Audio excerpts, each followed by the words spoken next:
Welcome to the Hollywood Outsider, an award-winning weekly entertainment podcast. And in this very episode, we are going to talk about defunct TV shows that deserve a movie reboot, our fascination with serial killers, and great movie plots that went wrong, as well as our spoiler-free review of the Tomorrow War. Let's get on with the show. My name is Aaron Peterson, and I am your host for this episode. Now, this is the holiday weekend or week, so we are actually off this week, but we are still putting together a nice little compilation episode of some of our most popular topics from earlier this year. We'll be back next week, where our episode will be about Black Widow and characters that came back from the dead. Really, that's it. Characters that came back from the dead. Is that a cool thing? Do we hate that? Do we love that? Maybe Han from Fast and Furious will come up because what? If you've seen it by now, you understand what I'm talking about. And we'll talk about a lot of other stuff. But on this episode, we have actually 3 topics that were from their most popular episodes in the first little portion of this year. Now, joining me for most of these topics are John Davenport, Amanda Sink, and Troy Heinrichs will be joining me for the Tomorrow War review in just a little bit. But first, let's go into this defunct TV shows that we would like to see return as a movie reboot. Let's get into it.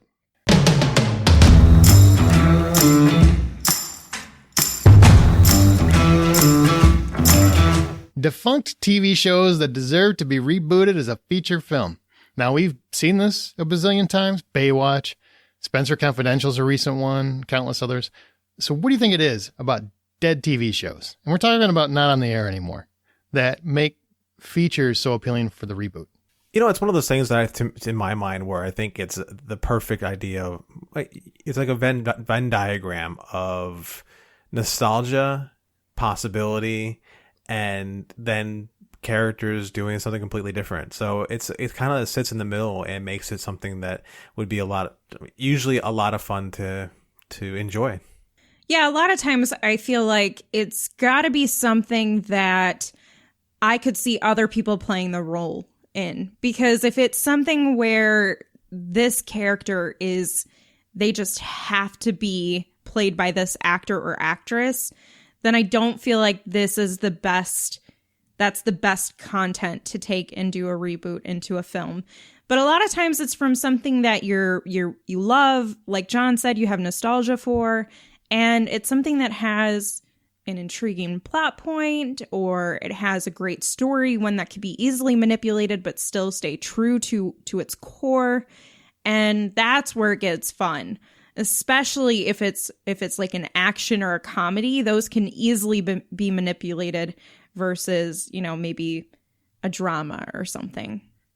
I'm a big fan of the nostalgia factor. I think that's obviously a big reason, because name recognition is the number one, thing that studios go for, because they're not thinking of original fare too often. So, I mean, a lot of times they're going back to the well that they know will feel safe and warm with people, and I get that. But there's also that added bonus, I think, that isn't just nostalgia, where it's the premise has been tried. So they know it can work if they just get it right. Or the premise was so clever, it could be done a different way. Like, there's even some that have done it very poorly, like Fantasy Island, which I'll talk about a little bit more in a second or in a minute, is one where great idea, not a great execution, but a great idea.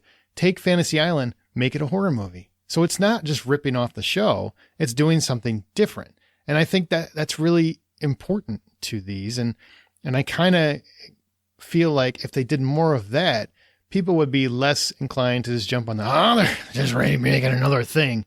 They're just doing another thing we've already seen 10 times before. They're doing something new with it. And I think they should do more of that. And that would be beneficial to them trying to get franchises out of the deal. Kind of like 21 Jump Street did that. Made it a completely different kind of movie, and people loved it. Sure did steal one of my mentions. It's one of mine too. Sorry. Oh. Okay. Well, let's jump into it. What are your favorite examples of this being done right? And why was that the right way to do it? Well, so I'll leave 21 Jump Street for John since he had it on his list. I think one that immediately popped into my head was Charlie's Angels. Now, which one? Because there's like 2 interpretations of that. Oh, that's true. The first one with Lucy Liu and Cameron Diaz. Yeah, they had a lot of fun chemistry. Now I'll say though, that the latest reboot of it with Kristen Stewart, I was really surprised by. And that was good too. I had a lot of fun with that one. So really, that's one that can be easily morphed and you just place new, engaging, and awesome action females in it, switch up a little bit of the plot, and it's the same thing that you can just continue to reboot. I'm fine with that. I love it. I think they're so fun.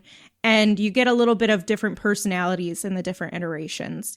So that was one of the first ones that came to my mind. I was really kind of bummed Crispin Glover didn't show up in that Kristen Stewart one. I was just like, just bring him back. The Thin Man, just bring him back. He was my favorite part of those movies. I just thought he's so ridiculously over the top. Him and, well, Sam Rockwell was pretty kick-ass too. Yeah, that's true. That little dance he does where Drew Barrymore is tied up, I thought that was fantastic. Jen, what about you? Tell me about how 21 Jump Street got it right. 21 Jump Street got it right because it took a premise of his show that was sometimes way too serious, way too melodramatic, way too much like, here we are with teenagers and this is how it's supposed to be, and then turns it into a comedy. And in that center of that comedy are two guys who don't belong to be working together in any way, shape, or form at all. So, it's just done in such a way that the laughs just keep hitting harder and harder and harder, and it is just so much fun and energetic, and the characters have really put a new spin on the idea of Channing Tatum for me, and Jonah Hill, who is somebody who I could take or leave, was somebody that I was like, I need to keep watching him. You know, it's just got everything I ever wanted. Yeah, I will say, I mean, now that you bring that up, what was interesting about how they did that was Channing Tatum comes across as this dim bulb for a big portion of the movie, but he's not. Like, they actually fleshed out his character because he starts off as just like this idiot jock, and you're just like, wow, he is the dumbest man. How long are they going to run this joke for? And then he becomes like a real person by the end. Yeah. I dug that. I mean, Jonah Hill is pretty much just Jonah Hill, but Channing Tatum, I felt like they really gave him a stretch. My favorite example is The Untouchables. A lot of people don't even know now, but that was a TV show that they brought into the 80s, and man, I that's where we discovered Kevin Costner. Really, that's what kind of exploded his career. That's the famous Robert De Niro gains a lot of weight so he can play Al Capone.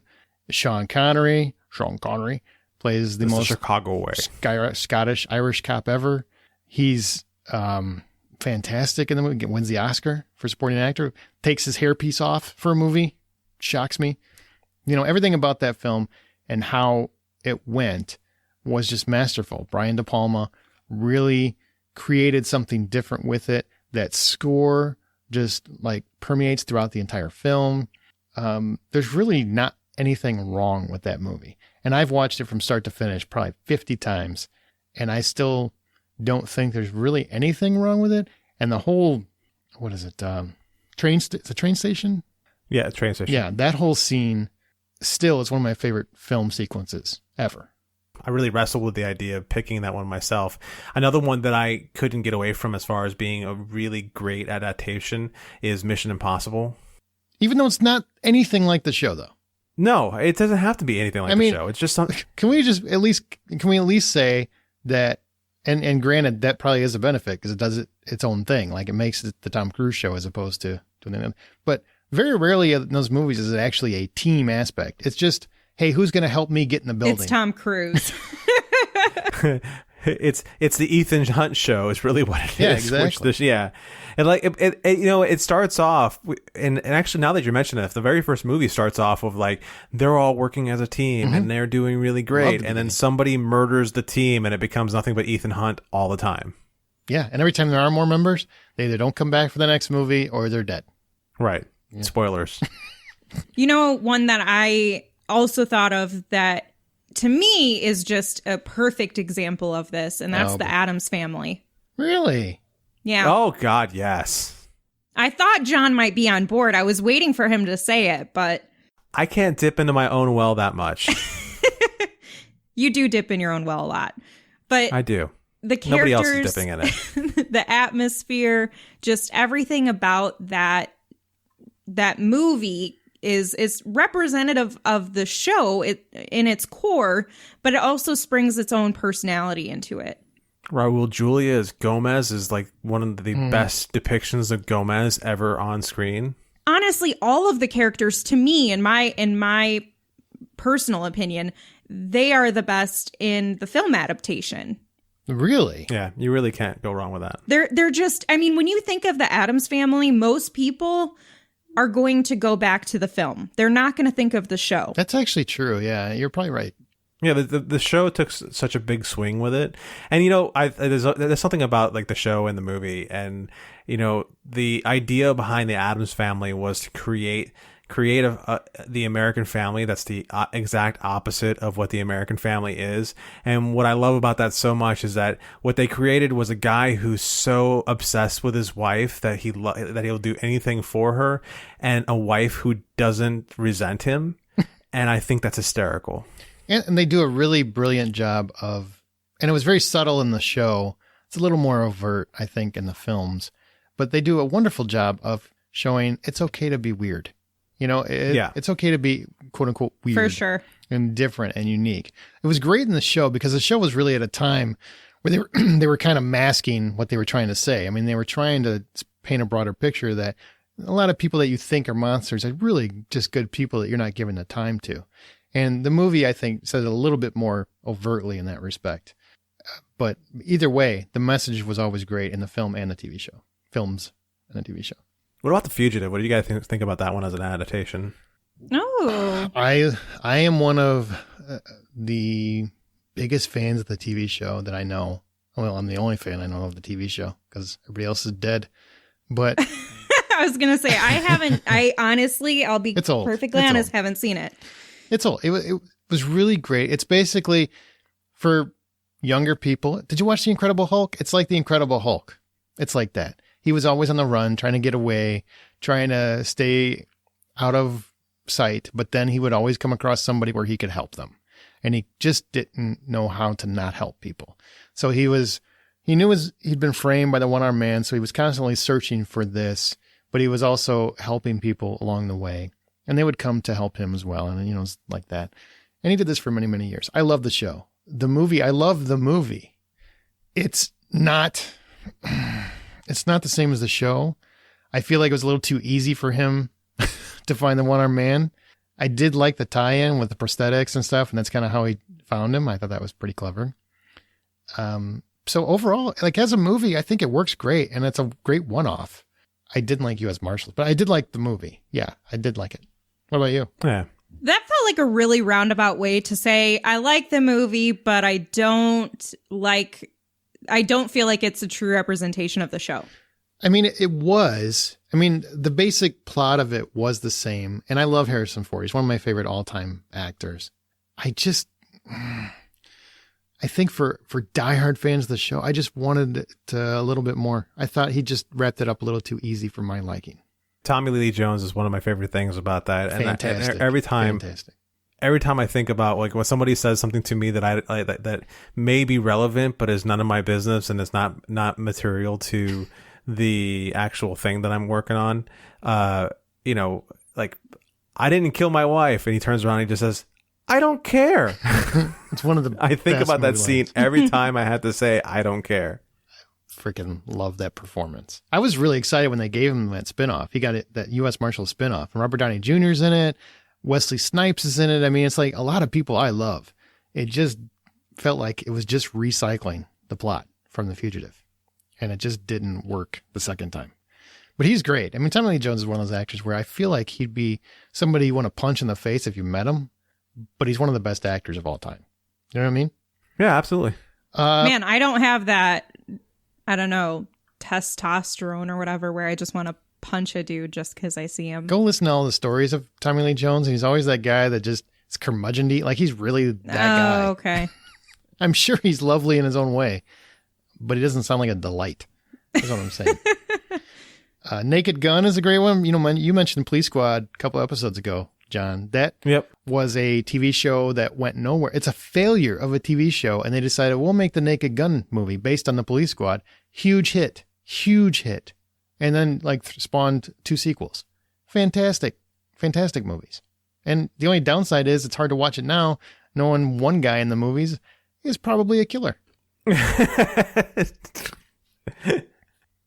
It's really funny because you're watching it and you're like, O.J. Simpson's really funny. But did he kill his wife? Oh, damn it. He killed people. I mean, it didn't fit, so he Damn. got to quit, is that okay? I don't know. But I still watch him. But we all know the truth. Hey, court says he was innocent. He's still out there looking. He's trying to find him. Keep going. Keep searching the golf course. Not in the People's Court. What is it? It's only the criminal case, not the other case. Yeah, he lost the civil case. The civil case. That's the one I was looking for. But you only need 51%. You got 6 people that believe that he did it. And, it is what it is. Regardless, I'm not here to determine a person's guilt or innocence. I'm just saying it's harder to watch those movies after that. I feel like we'd be remiss to not mention Serenity. That's a pretty cool story in itself, for sure. I mean, it was done right. And it's one of the few that retains the originals. I saw it in the theater. Not many did. Old. Is that what you're trying to say? No, because nobody else went. That's what I'm saying. Like, not many people saw it in the theater. Well, like the movie Serenity is actually what kicks so much life back into the show for Firefly. Sure, yeah. And if it wasn't for Serenity, the movie, I would have never discovered it, because the way I discovered Serenity was that a friend of mine had gone and saw the movie in the theater because he had nothing else to go watch. And so as soon as he realized it was a TV show, he went and bought the series and then invited me over and we sat down and watched it, which his only complaint was, it's really hard watching this knowing that they're fine all the way up until... Like, I'm not worried about anything that happens to them because I already know what's going to happen to them at the end of all this. That's true. It's a different way. Also, I love that you're like, yeah, we sat down and we binged it. And it's like, okay, so you spent 6 hours of your day watching a TV show? 13. Yeah. I think it's 14. I think there's 14 episodes plus the movie. I'm just joking. I understand. It But she's saying it isn't like the old days of binging, all right? It's not like 22 episodes of network show. You're not binging 24 here, all right? Well, it's like binging today. It's like binging anything today is, 13, 14 That's true. episodes. That is true. That's true. That is true. If you get that much, now it's like 8. 8 is like the max now. I'm waiting for him to cut it down to 4, and I'll just be in heaven. I'm like, sweet. Yeah. No, that's not even a TV show then anymore. That's just a very long movie. That's what I want, Amanda. Got to cut out some of the fat of the story right here. Well, they don't need to know why these two are hooking up. Sometimes they just start humping. Oh, my. That's what I want. I just want them to start humping. Right. I don't need all the... Right. Hey, what are you doing tonight? We know. You're humping. Speaking of humping, I cannot wait till our Patreon episode to talk about Basic Instinct. Just as a side note, I've been thinking about it since the watch. Well, we'll get there. Anyway, yeah. Completely unrelated, but I like how you plug. Well, you were talking about humping, and it just... It's fair. I cannot stop thinking about the soft porn that is Basic Instinct. I do want to mention before we get to the bad ones. Borat, fantastic. Many people don't realize that was spun off a TV show. Really? Mm-hmm. Yep. It was spun off his HBO TV show. That sounds like a bad show. Okay. It wasn't great. The A-Team. I freaking love the A-Team. Oh, Still wish it would have been a series. I still see Bradley Cooper. Love it when a plan got together. Yeah, that one. And Starsky and Hutch. Big fan of Starsky and Hutch. Do it. That's a really good one I didn't even think about. I really dig that movie. And they did something different with it. Like, they went complete comedy. It's kind of like 21 Jump Street, but ridiculous. And I think it worked. Do it. All right, how about ones that have been done very poorly? The first one that comes to my top of my list is Lost in Space. You didn't like the movie? The movie just... I had so much going for it, but ultimately it's just a snooze fest as far as a movie's concerned. Like I can't, like, every time I've seen it, I've fallen asleep. I don't like the time travel part. That annoyed me. Yeah. But Matt LeBlanc I thought was great in that movie. Oh yeah, that was definitely one of those things where I wanted to see more Matt LeBlanc doing stuff like that. But yeah, it was at the same time, again, I think every single time I've seen that movie, I fall asleep, which is different from the TV show, the new TV show especially. I can't fall asleep in that new TV show. Well, we're on opposite sides of that fence. I can tell you that. Is there something wrong with you? There's a lot wrong with me. What about you, man? Anything where you think it's done poorly? Very poorly? Yes. Okay. And it's also one that I would like to see redone because I know there's great potential, but they really screwed it up. And that is Bewitched. Oh, the Nicole Kidman version? Ugh. Yeah. Ugh. And wasn't Will Ferrell in that? Take this away, this garbage trash dumpster fire. No, that is not Bewitched. Well, I mentioned Fantasy Island, so I won't go into it too much, but let me say I was in love with the idea. Make it a horror movie. Wow, that could be kick-ass. And it sounded super cool. then it was actually kind of cool in the movie for a little while, and then you kind of get to the halfway point and you're like, wow, this is not going to be nearly as stupid as I think it's going to be, right? And it does, and it doubles up on it. And it's just like, wow, you just keep getting dumber. I'm waiting for Jim Carrey to pop up at some point because I'm just like, this is so dumb. So you basically got catfished. Yeah. The movie. Oh my God, it was awful. It was awful. It's just not a good movie. And then some people were like, no, it wasn't that bad. Yes, it was. I promise you. It really was. Yeah. But the other one I want to mention is Miami Vice. I freaking love Miami Vice, the show. It's such an 80s staple. Don Johnson, coolest guy on the planet. I'm sorry. Phil Michael Thomas, pretty close too. He's a pretty cool cat. Then they make this movie with two really cool guys. Colin Farrell is a cool dude. Jamie Foxx is one of the coolest guys ever. The same director, the creator of the show, came back. He's a pretty celebrated director, Michael Mann. And he makes the most boring cop movie I've seen in forever. And lets Colin Farrell keep the stupidest mustache that's ever been put on film. Ever. I think ever. And tries to say, this is really cool. Chicks are going to love this. Guys are going to love it. He's going to look so hot and sexy. And you're like, he looks ridiculous. He looks like Marlboro wouldn't even let him come in for an audition. It's hideous. That's my Miami Vice theory. That's a strong theory. You know, I have to bring this up because why not throw this in two different sections of the same episode? But one of the ones that I don't think they executed very well is Charlie's Angels. The new one or the old one? The old one, the Cameron Diaz, Lucy Drew Liu, Barrymore. that one, Drew Barrymore, Why? that one, yeah. What do you smoke? Why do you and who is hate your dealer? women having fun? Why do you hate that? You know, it's not that I What is it hate about women that? having fun because I liked 'Cause they the didn't most invite recent you? one. The most recent one did it well. You are drunk. Wow. I mean, you like I the liked that most one. recent one, but you don't like the... Wow. I don't like the Cameron Diaz one. I don't like the Lucy Liu one. It's too much like, yeah, because we're girls and we're going to kick your ass because we're girls. You mean And like the show was? Yeah. Did you watch? No, the show wasn't like that at Yes, all, it honestly. was. It was just a little more serious, but it was kind of like that. It was a lot more serious. They weren't like, we're girls and we're gonna kick your ass. I don't Like, remember come on, have that some happening, self-respect. But It was- wow, are you serious? You trying to come Yes. at women? You anti-feminist? I'm not coming at women. I'm You coming are at women coming at being women. Do I have any no, I'm coming popcorn? at women being depicted like shitheads. Like those women Who are were you dumb. to determine what a woman should be like and shouldn't yeah, be John, like? who are you to determine? Those women are Say titties. the worst example of like, we're so women. Ugh. Let women be whoever the hell they want to be, John. Those are the stupid ass woo girls out there at the bar. You don't want to have anything to do They with. were not at all. I thought they were actually pretty strong, You're independent so women. wrong. The theme Yeah, song you're was so- Independent Women or something. It was, Destiny. It was the Child. Beyonce song. Yeah. Or maybe There's it was nothing Destiny's independent Child. about those women. I think you got that one wrong. I think it's 2 against 1. We're going to disagree on this one. But you have the right. We're going to have fine. to put this Your in opinion. the group, the Facebook group. Sure. Anybody Fine. listening. You know what? I'll tell everyone they're wrong. Those are terrible movies. The second You one are is a terrible. terrible movie. Those Yes, are terrible I'll movies. give you that one. I'll give you that one. No, he wants both Yeah. of them though. He wants to. I want both of them. They're, You know what? Well, you The can't have crimes of the second involve the first. It's all going down. You don't get that. No, sir. I totally no. do. You see this finger? No, sir. Oh, wow. No, Yeah, no. Don't care about the finger. That just No. got real. All right. So Amanda, let's start with you. Give us your 3 examples of a defunct TV series you'd like to see rebooted. You can do all 3 of them, and you can tell us how you would do it if you want. Okay, so I mentioned Bewitched. And this one I would really like to see as like a darker version of it.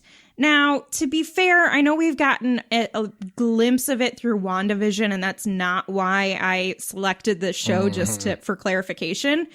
But I would like to see it more in the scope of just like a dark horror type of show, but still with the comedic element, because I think then it could really be something cool. Like she's a witch, but she's mean. She's an evil Well, witch. I don't want her to be an evil witch, but maybe there's like darker themes at play that she has to address. And that would be cool. While also trying to maintain her day-to-day life. I always like that multitasking woman thing. Okay. I like that. I would watch that. Alias is another one. Great show. Now you're speaking my language. Honestly, just take the show and make it into a movie. I don't need you to make too many adjustments. Honestly, keep the lady. Just do it. I just want more Alias. You want Jennifer Garner to still play her? Sydney Bristow? I would like that. I think she still has the full reign and capacity. What was that movie she just did a few years ago where she was some badass? Peppermint. Can't even remember. She just did Peppermint, which wasn't too long ago. Maybe that's the one I'm thinking of. It was just last year or the year before. She's just at her core. It's so funny. It's on Netflix. Yeah. When I think of Jennifer Garner, sometimes I think of 13 going on 30 and I'm like, wow, she's so like girly and cute and, you know, all the type of woman that John hates apparently. And then she was cool in that. She shows me true range when she is an independent badass that apparently is the only good type of woman for John. Wow. And yes. Shade. I don't know if you ducked or what, but shade is coming at you left and right. I don't need the duck. This ain't shit. So I think that would be a lot of fun, and it would garner a lot of interest. God, Grown. I was with you, and then you dad joked your ass out of it. Okay, then my last one, because I'm trying to go not with my normals like Buffy and Angel. So She made sure to throw them in there. I did, just so you know. Yeah. If I could do it, I totally would.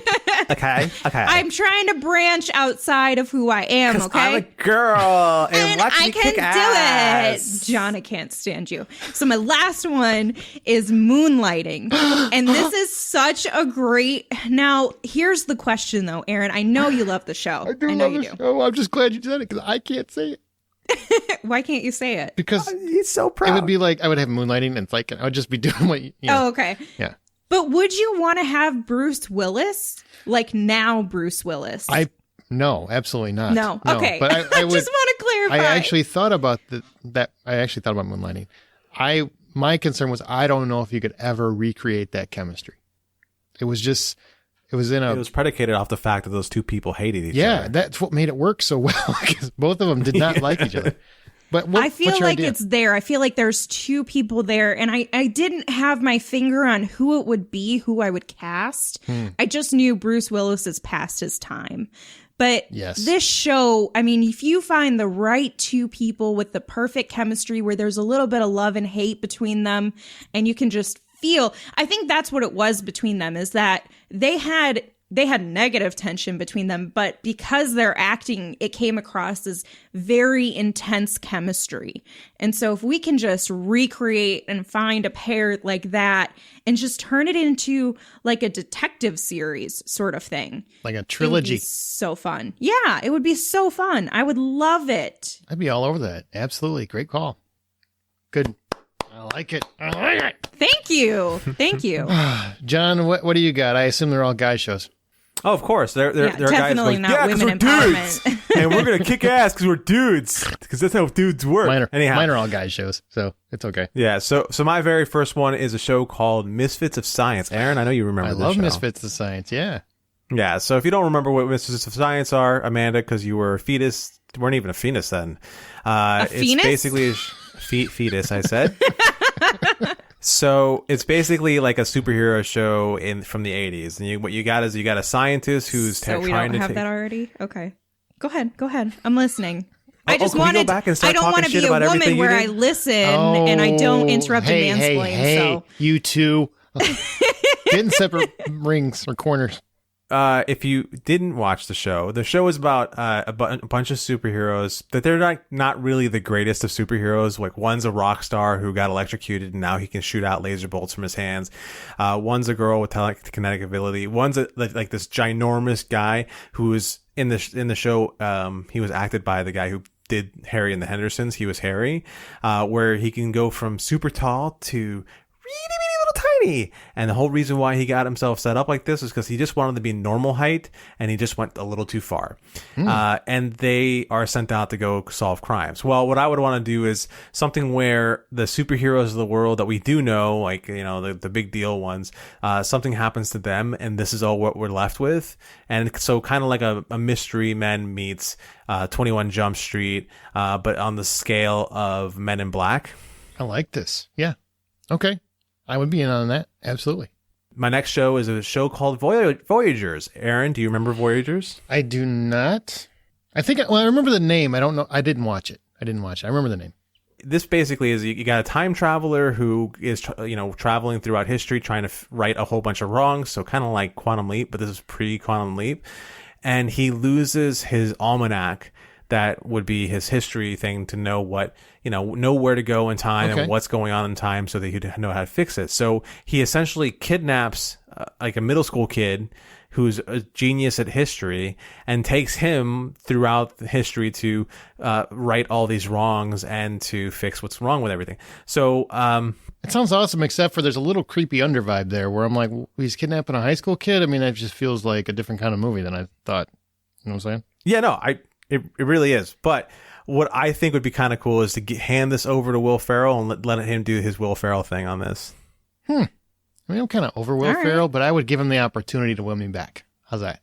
Well, I would like to see Will Ferrell from like, and the name of the movie just escaped me. Get Hard. No, not that one. It's the one where he's living the life and he's got the novelist kind of narrating his whole life. Oh, Stranger Than Fiction? Stranger Than Fiction, that's the one. Okay, so Stranger Than Fiction. So where he's actually being more serious, well, I would like to see him do kind of handle this more of a serious realm, but at the same time know when to drop the bits of comedy in there. Okay, now I'm on board. Yeah. And then finally, there's another show that it probably only lasted for half a season or a season. It's a show called Freaky Links. It was in the late 90s, early aughts. It's a takeoff of the Blair Witch Project, where a guy, his brother had died, and he's going through the internet, and he ends up finding a link that showed him that his brother's alive somewhere. But he was going through all these dark web contacts and found this video, and from there, it basically turns into this investigation show where he's going off and trying to find his brother, but also there's a bunch of like weird ghosts and stuff that these links end up taking him to. And I really couldn't think of a way to bring this to the big screen. But again, I like the show so much and I like the idea behind it that I'm sure that doing something, I don't want to say Blair Witch-like, but something like Saw-like with this would be really interesting. Okay, that would be cool. That's something I don't know, so I would be really curious to see what they did with that. Yeah. And it sounds like with not a lot of content, you still have a lot of flexibility to do what you want with it. Absolutely. Yeah. Well, so here, can I mansplain some more for you, Amanda? Oh God! All right, my first one is Millennium, which was a show on Fox. It was kind of like a spinoff from X-Files. Starred Lance Henriksen. I was a big fan of the show. Now, granted, you would kind of have to change the date, but I'll get there. So a former FBI profiler with the ability to look inside the mind of a killer, he begins working for a mysterious Millennium group, which investigates serial killers, conspiracies, the occult, and people obsessed with the end of the millennium. So I would obviously have to bounce ahead to like 2097 or something, but this could be like a fantastic starring vehicle for somebody like Liam Neeson, I think, to get him out of those bad action movies he's been doing for the last couple of years and get him back into something a little bit more tangible. You could add some high-tech tweaks because the character's name is Frank Black, and he's very good. He excels at hunting serial killers. So I think it would be interesting to have a character that they use because he's so much better than the most advanced of technology. He's just that good. And that, I think, could be a nice spin on it as well. God, that'd be a lot of fun because I did love that show. I love that show. I loved it. And my next one is Simon and Simon. I love Simon and Simon. I'm a huge fan of that show. And if you've never heard of it, it's from the 80s. It's two brothers. They're completely different taste. AJ is very prim. He's proper. He's fancy. And he wants to be rich, basically. While his brother Rick is tactless, rough around the edges, lives like a cowboy. But they're always wonderful brothers. They always come together. They're close. They care about each other. and they work together as private detectives in this agency. So even though they're polar opposites, they always come together, and they do, sometimes begrudgingly, but they care about each other. I would love to see, and this is going to sound ridiculous, but I would love to see an oil and water combo like Zac Efron and The Rock, because I'm a big fan of what they did in Baywatch. Oh, yeah. I was just going to say great. they were great then. They were so fun. I mean, they could, one's an older brother, one's a younger brother. I just love them together. I love their chemistry. Or, maybe you reunite Jared Padalecki and Jensen Ackles from Supernatural. Well, that would be great too. Ooh. Did you ever see that they redid the opening with John Hamm and Adam Scott? For Supernatural? No, for Simon and Simon. No, did they really? They did a shot-for-shot remake of that opening for the show with John Hamm and Adam Scott, and John Hamm was the older brother, and Adam Scott was the one who always wanted to be rich. I can see this. It was fantastic. Oh my gosh. I would watch that movie. I would watch it. My last one. This is a show I've mentioned before, but it's probably been a while since I mentioned it. One of my all-time favorite shows, and it only lasted like 16 episodes. But Vengeance Unlimited, I freaking love that show. I would love to see a movie of this. Mr. Chapel had a hidden backstory, so you'd probably need a trilogy, I think, to get all the details. I'm big on trilogies, as you can tell. And what he did in the show and what he would do in the movies is he makes criminals pay their dues when the system fails to handle it. So they don't handle their end. The criminals walk. And because of that, people are being hurt in the process. Somebody gets away with murder. Somebody steals their entire fortune and gets away with it, or steals their home and gets away with it. Things like that. He makes those things right. He rectifies that situation. And the best thing is he's not above breaking the law to do it. He will frame people for another murder if they got away with one murder. I mean, that's the kind of character Mr. Chapel was. He wouldn't hurt anyone, obviously. I'm saying like he would stick a body in their bathtub, something like that. That happened in an episode. And what he does is he offers to help people, and he gives them an option. You either pay me $1 million or you owe me a favor to be returned whenever I need it, which is usually to help somebody else. And it seems like, well, that's not fair. Well, I mean, I like that. He kind of uses it. So like, if you got the money, I'll go away. You'll never hear from me again after I solve your problem. But if you don't have the money, just help me help someone else. That's what he ends up doing. Like a pay it forward idea. I already have 2 actors in mind for this. I love this. Oh, it's such a great concept. And Michael Madsen was Mr. Chapel, and he was perfect for it. It just was so far ahead of its time because it was a dark as hell show. And Mr. Chapel, because, he wasn't against breaking the law, but he was also this really quirky, weird. He played dirty. He wasn't afraid to stoop to whatever the level was. Like, it wasn't that he had no honor code. He's like, no, I'll get to your level. That's fine. I'll do the same things you're doing. I'll just do it better. And that's what he did every episode. And he was a little bit crazy, but deeply methodical. And I love that. And my person would be Dan Stevens, because I think he could play that crazy, maniacal genius. But Amanda, who did you have? Well, there's 2 people that came to mind because I know what your taste is. Mm-hmm. And 2 people came to mind that could fit in this based on things that you've liked from them before. And I don't know if they'd hit 100%, but the first one would be Chris Pine. He could do it. I could see him doing it. He'd have to edge up a little bit, but I've seen him do parts like that. Sure. Absolutely. The second one would be Timothy Oliphant. I love, because I feel like he starts to get edgy in Justified. I don't know if that's how dark this character, if he's a darker character, it sounds like he might be, if he'd fit. He could. You know what? He does have a really wacky sense of humor. So, I mean, I think he could play it. I just think Dan Stevens is the guy that I would put in that pocket, just because he's so, he can go from dark, gritty to crazy to funny, and he can do it on a dime. And that's what you need to do. Because I'm telling you, Michael Madsen, he never gets any appreciation for acting. He's like, well, he's the same guy in everything. And he was kind of the same guy in this, but he does it so well. He's just so, I was scared of him at the same time I was, praising what he was doing. I love that show. I got to say, out of all of the options that were presented, that one is the one that's most compelling. Like, I want that today. I think people would watch it today. It's just when it came out, it was a network show. Networks did not get that gritty. So it didn't last very long. You should write up a pilot treatment. Just write send up it a treatment. to him. Sure. Yeah. Yeah. I should. Anybody's listening, I want Do that. a spec script. Make Do that. it.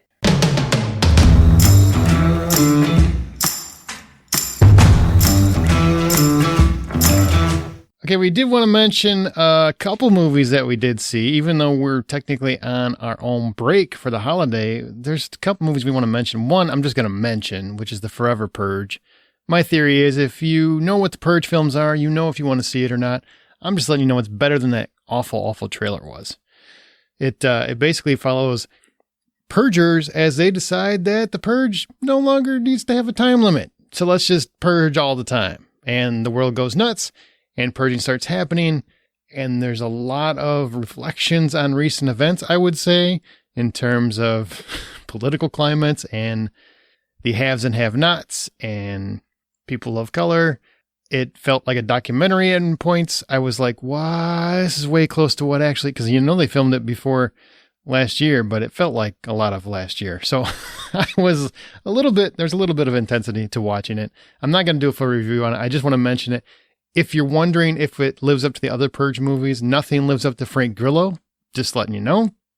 But still, a intense, thrilling, taut film that I think lives up to the Purge name. So if you really want to see what the Purge is doing and where they're going, I think you definitely want to check it out. But still miss Frank Grillo. Still. It's not dead yet? Stop it, Troy. Stop it. I mean, what is this, like 6 movies it's had? I've enjoyed most of them. 5 movies? 6? I don't even know what the number is anymore, but lots of movies. I think there's 5 movies total. If they do another one, it'll be a 6th one. The rumors are that Frank Grillo might come back, according to the creator. If that were to happen, I think the world would be a better place. I think we could all, get back to enjoying The Purge instead of thinking it's a living, breathing documentary. So now it's the Purge saga. It is the Purge saga. It's all about family. I don't know if you heard. But speaking of family, boom, perfect segue to the movie we actually want to talk about, which is The Tomorrow War. I keep thinking it's The Tomorrow Man. That is a different movie. This is The Tomorrow War. It's on Amazon Prime. It was a $200 million opus that was supposed to be in theaters, but instead we get in the luxury of our own homes. Here's what the plot is. Troy, are you ready to talk about this? Got time travel. You love time travel. I love time travel. Okay. The world is stunned when a group of time travelers arrive from the year 2051 to deliver an urgent message. 30 years in the future, mankind is losing a global war against a deadly alien species. The only hope for survival is for soldiers and civilians from the present to be transported to the future and join the fight. And among those recruited is high school teacher and family man Dan Forrester, who's played by Chris Pratt. Determined to save the world for his young daughter, Dan teams up with a brilliant scientist, Yvonne Strahovski, and his estranged father, J.K. Simmons, in a desperate attempt to rewrite the fate of the planet. Now, first, this is very important before we talk about the plot. I just want to ask you, did you know that the J.K. in J.K. Simmons stands for jacked? Because that mofo is jacked. He is like, I was waiting for him to go, come over here, brother. Let's hug. I was just waiting for that. Sorry. It doesn't really pertain to the movie, but that's the first thing I thought of. I thought it was going to pertain to, just kidding, I'm not really there. I'm over here. Aw. No, it was kind of interesting to see J.K. Simmons just fully jacked. I've seen pictures of him in the gym on the old social media, but man, it's something to see it in person. Now imagine you take that jacked physique and then go ahead and then put him back into one of those, what do you want to call it? Like Cops and Robbers, or maybe even a Sopranos type of role. He could really kick some ass. I think so. Yeah. Reminds me of Stephen Lang.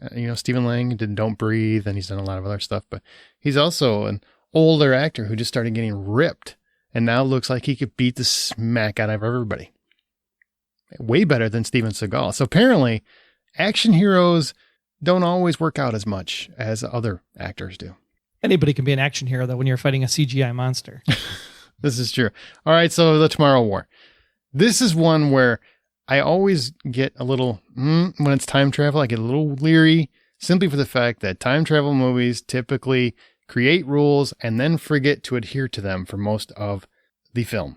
Do you think that Tomorrow War created and stuck to their time travel rules? I think it did a good job of explaining what the rules are for this time travel scenario. The crux of it basically is that they built a machine in the future that allows them to go back to the past, but it's not, I don't really want to call this one time travel.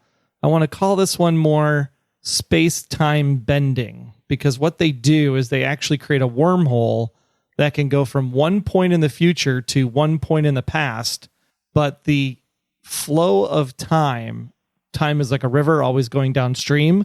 So as the future progresses, the past also progresses. So if you jump in now, you're actually jumping further into the future. And then if you jump back, you're actually jumping back into the past, but further than where it was when you left it before. So it's like it's always constantly moving. So it's really more of a wormhole between 2 points on the timeline than it is actual time travel, in my opinion. And I just confused the hell out of everybody. No, I mean, I kind of get what you're saying. And they do present which is interesting, they do present the difference in time travel as many people do, which is that time is a constant, which means if you exist in this moment and you travel to that moment, those moments are running concurrently, right? So you can't, like, there's a whole theory about that you can't just bounce to any moment in time. You have to like flow with time basically from where you are. It's a weird dynamic because you're talking about time travel. I want to go wherever Doc tells me I can go. That's ultimately how it should work. I want to schedule my time, but that's not the rules in this one. So it's running with that constant flow. Time is constant theory. And I think for the most part it works. And they do a thing where the reason why they're using people that are older, say 40 plus, is because they won't be alive in the future. And therefore there's no paradox when they get there, right? Correct. Yeah. And that makes sense. That works.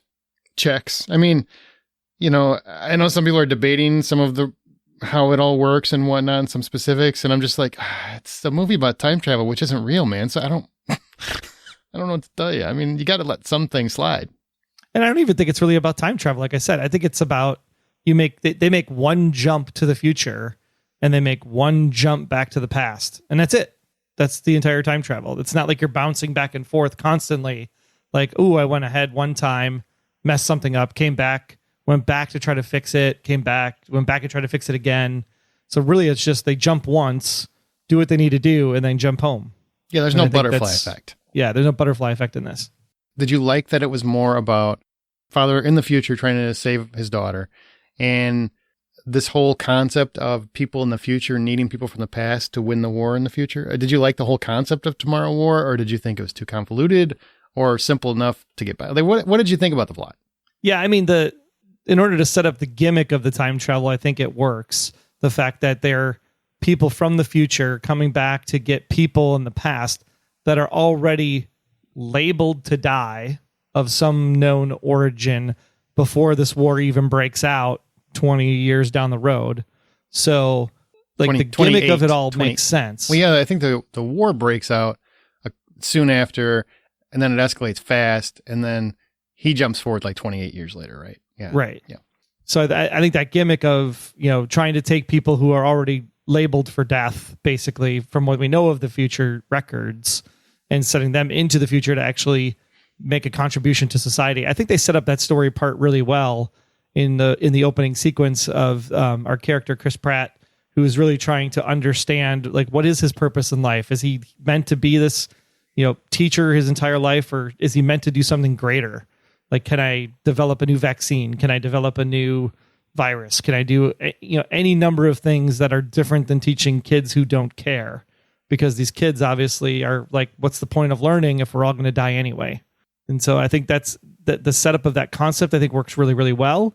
Now, why the people of the future need to come back to the past to tell people to go back to the future, that part was kind of weird to me. Because if you're going to come back to the past, well, then just take all your technology from the future, bring it back here, set up shop, figure the crap out, and then when the people show up, go ahead and nuke them the first day they show up.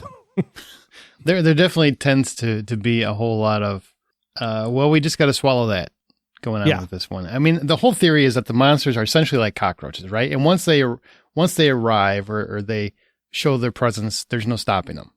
they feast on the humanity as food. Yep, exactly. And they're just eating. That's all they do. There's no plan. There's no rhyme or reason. They are feasters. And they become, they feast on the planet to where I think they got it down to less than 500,000 people at one point? Yeah, the entire world, yeah. Yeah. So what did you think of the creature design? Because I do think, even though some of the effects were a little janky in spots, where I'm like, well, maybe that would look better on a big screen, but on a TV, even a big TV, it still looks a little... I like the design a lot. What did you think of the creature design? Yeah, the creature design initially when we saw them, I was a little bit taken aback by it because I think it was like some of that, like you said, jankiness of how they're like bouncing into cars and bouncing off buildings and running down the street. It just looked very aggressive. And then, of course, when you get like the wide, expansive shots and you see like a horde of them coming at you and they literally run way faster than a human is supposed to be able to run. World War Z all the way. Yeah. But the humans still somehow seem to outrun them in every possible turn. I think that was a little bit strange, but I do like the design of these creatures because I want to say they were kind of like insect meets grasshopper meets, I don't know, like they have this really cool tail design where they basically like allows them to have a scorpion tail but it also shoots projectiles. So they get like an offensive weapon. It looks a little bit like a viperfish in the face. So I think there's a lot of really good stuff that they do here to make these aliens look scary enough. And definitely there's parts where there's a lot of tension built up where, it could be around the corner or don't open that door. And you do jump a couple times during the course of the movie because they are pretty freaky looking. I'm not going to lie. How the humans are able to dodge the spikes when they come, that part still kind of I laugh at because those spikes come pretty fast and furious. There's no way you're going to do that very quickly. Yeah, they're coming in hot. They're coming in hot, man. So the cast is Betty Gilpin's in it. She's great. She was in Glow. You got J.K. Simmons, which we talked about as Dan's estranged father. Sam Richardson, who was in Werewolves Within and also in Veep. He's kind of a comedic effect. But Chris Pratt is the star. Yvonne Strahovski is the action star in the future. What'd you think of the two lead characters? And keep in mind, we want to be spoiler-free here, so just be mindful of that. Yeah, I think Chris Pratt, this is another way to show his range and what he's able to do. I would say he's a little bit of a combo between Star-Lord mixed with his Jurassic World character in this one. It really is, yeah. Yeah, got a little bit of heart, a little bit of love and care and things of that nature that you would see from like the Jurassic World character. But at the same time, he has that like, oh my God, I'm going to kill something from a Star-Lord perspective. So just the ending sequence is something to behold, to say the least. I mean, it's completely damn ridiculous, but also so amazing altogether. Why didn't you say that sooner? I won't say what that reference is, but once you hear it, you'll know why it's great. I swear, Yvonne is the most amazing, versatile actress on TV today. Wow, it's a bold statement, Cotton. Because she can go from The Handmaid's Tale and be all weepy, cry, yelly, all that fun stuff, and then come right back into this kind of kick-ass action hero that we've seen her from like Chuck and 24, Live Another Day. There's just a lot of good with Yvonne's character in this, and I think she shows a lot of range too, especially in one particular scene where they're walking down a beach, and I just was like, oh man, I feel that, and I love watching her just do her thing, and I think the two of them together actually have some really great chemistry. Okay, so what do you want to leave? I mean, I know you were really excited to talk about this one. This really felt like a summer blockbuster of sorts that, the Fast movie is great, yes, but this would be something I would love to see in a theater. I think it would have played great in a theater. How did it play for you? I mean, what do you want to say in closing on Tomorrow War? Yeah, I would say this is if we always thought Independence Day was about aliens because of Will Smith way back in the day, I think that this would have been a fantastic Independence Day weekend. It probably would have made a killing at the box office. It really was the popcorn, cast your mind to the wind and just go on a ride that you can probably see a lot of it coming.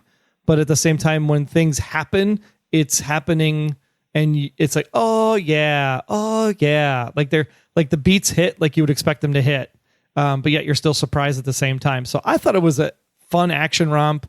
I would have loved to have seen this in IMAX or Dolby Cinema because I think the sound was fantastic. I mean, my whole house was rumbling for this one, even just in my sound system. And I just think it was a fantastic outing, and it's just a shame it wasn't on the big screen. Man, there's some fun set pieces in here too, especially like the initial drop.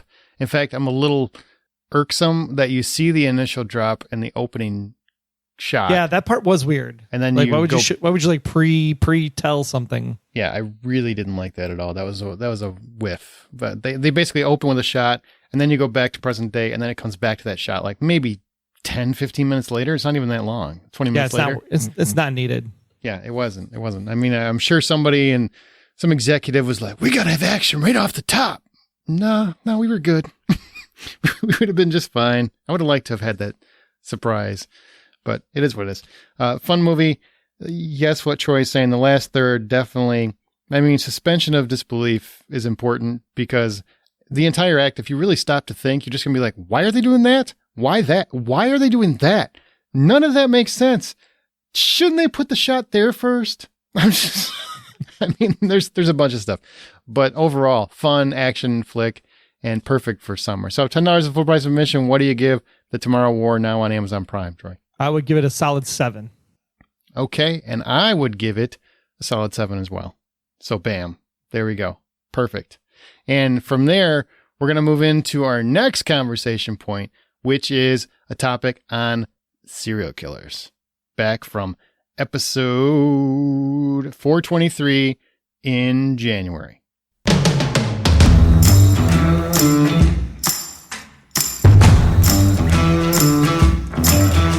Serial killers. That's what we're talking about. Serial killers. People that kill lots of other people. With the little things coming out, we thought it would be interesting to ask why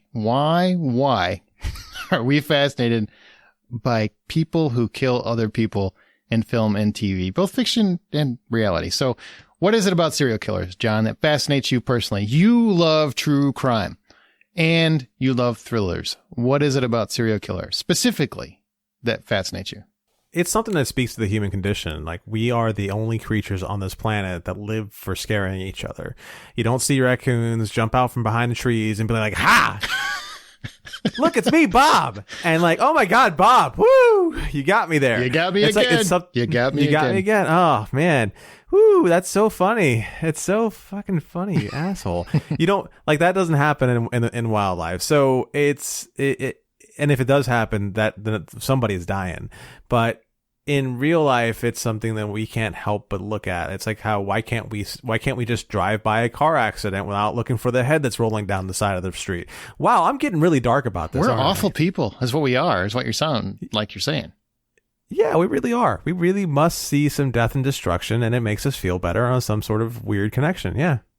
You know, I think there's something absolutely, and it's more fiction, because I feel differently with fiction than I do with like reality. When I'm watching true crime, I am disgusted. I'm disturbed. I'm horrified. Oftentimes I have to stop because I listen to true crime a lot on my runs, or I'll listen to a documentary on Netflix and just listen to it as I run, kind of thing. And that will make me stop. I have to stop because I will get so just upset or angry or whatever. But when I'm watching a movie, I'm fascinated. Absolutely fascinated that, like, I'm captivated about a person who is killing repeatedly and they're always taunting the police. So part of me wants to see if I can figure it out before the movie tells me who, because, you know, it's usually somebody that you've already met, like somebody who's hidden in the crowd. So it's also kind of a mystery. And it's fascinating to me. Like, why do you do it? It's the psychology of it. You know, Amanda, you have a bachelor's in psychology. I'm just gonna throw that out there. You love to tell people. Tell everybody too. I didn't know I do, but okay. Here, let me pick this up for you. You just dropped it. Why do you get fascinated with that? Because I would think at some point you've been studying it for so long. Don't you just not want anything to do with it? No. In a fictional standpoint, because I'm sure so much of it is like, oh God, that's not real psychology. Yeah, I mean, I don't have the same true crime galore that a lot of people do now. Like, it is very trendy to be in and listening to true crime podcasts because you have to know all about it. The things that I guess I would say I'm not on board with are the ones that just try to make it too fun. And that's not a stab at anyone in particular. It's just, I don't think that that's necessarily why we shouldn't be glamorizing I don't true like that. crime in general. I don't like and when they so joke making about it. fun with it, even if it's just in a podcast or a YouTube channel or something, that rubs me the wrong way. But I think it's just like John said, it's human nature for us to have that curiosity, because so much of our lives are spent trying to make sense of the world, make sense of our experiences, make sense of each other's minds and feelings. And some of us are maybe over analytical in terms of those things. So when you don't comprehend why something has happened, how someone could think so differently than you or be so differently than you or anything you've experienced, your mind has a hard time trying to come to terms and understand it. And so that's really what the driving factor is curiosity. You know, you want to learn more, you want to understand them, you want to know how they could do something so brutal and vicious, because that's not, quote unquote, how humans are built. Well, I disagree with that. I think it's completely how humans are built. That's a whole debate, is some people don't believe that, but there are a lot of, you know, just casual viewers who think of the brutality of murder as something that's so immoral and outside of the realm of natural human nature that it has to come from either a break in their mental state or something from their environment that has influenced them that way. And in some cases it is, but in some cases it's not. A theory that I'm playing with in my head right at the moment is that through the 70s, 80s, 90s, the aughts, and a good chunk of the 2010s, there is a good amount of glamorizing serial killers, whether it's in news, documentary, and movies, whatever you want to pull out. There's always this glamorizing about this man, this hunter of men who goes out and he overwhelms people and he outsmarts the police. But recently, what I've really started to enjoy is seeing what those people are really like. There's the Ted Bundy thing that came out last year or the year before, where it shows that like Ted Bundy was just somebody who was ultimately really lucky, and that's all it really was. Because when he was his back up against the wall, he was a problem for himself. And it's amazing to see that he was able to even function to the level he was, because he couldn't get out of his own way as far as how like just obvious there was something wrong with him.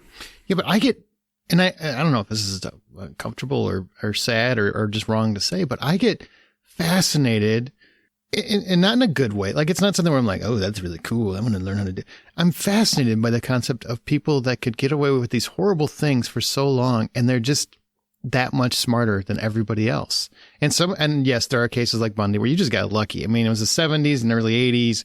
You know, forensics wasn't there. There's nobody to catch you, that sort of thing. Like, you got lucky for a big portion of it. But then there are other people where it's just, I mean, you got caught like a fluke. I mean, Son of Sam, Night Stalker, complete fluke, mistake.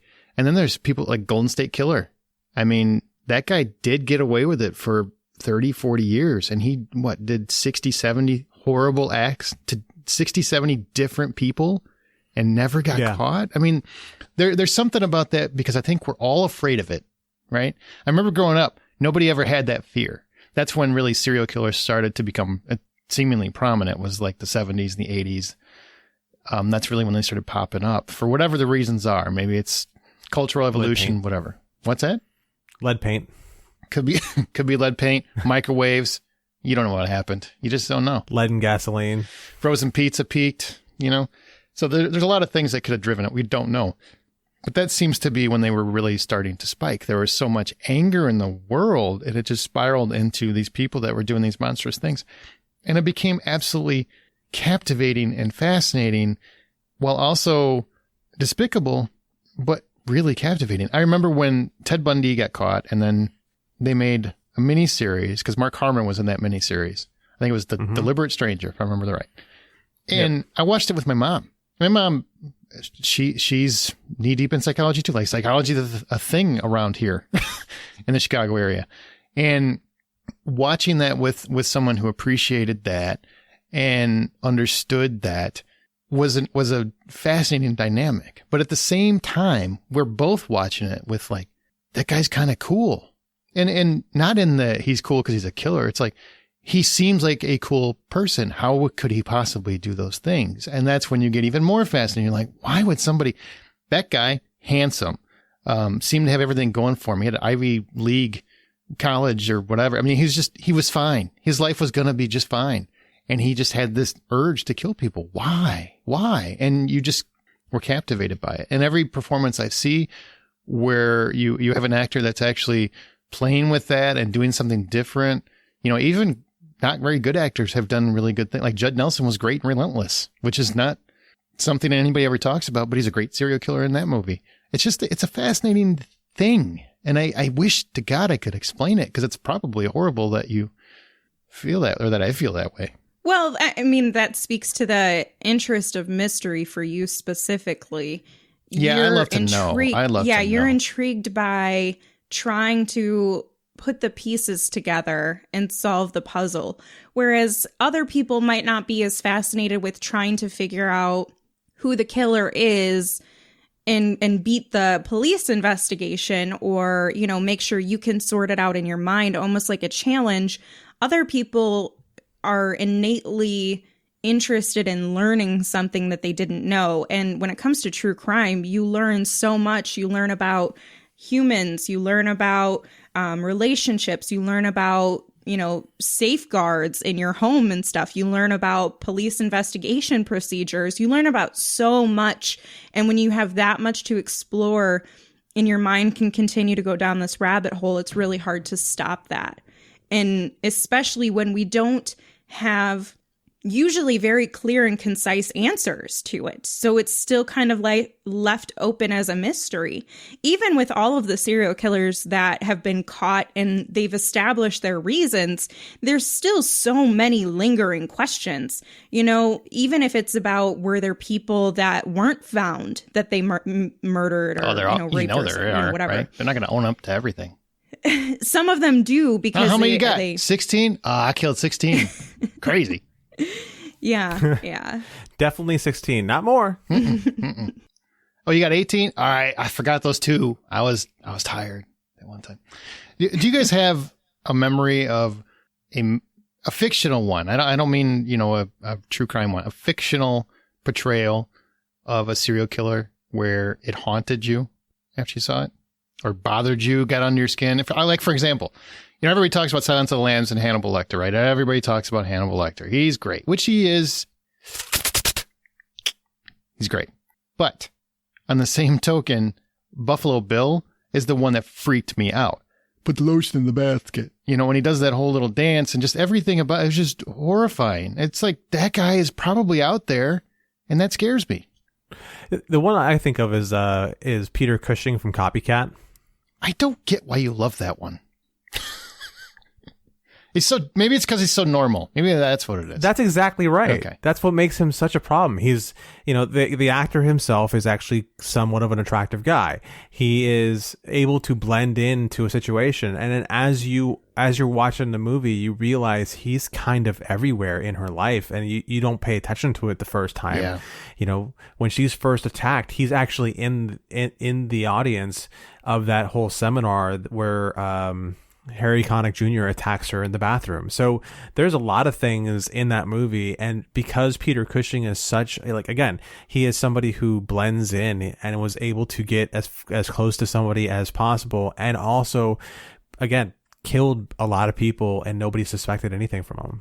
I wouldn't say that this one haunted me, but it did sit with me because it was more...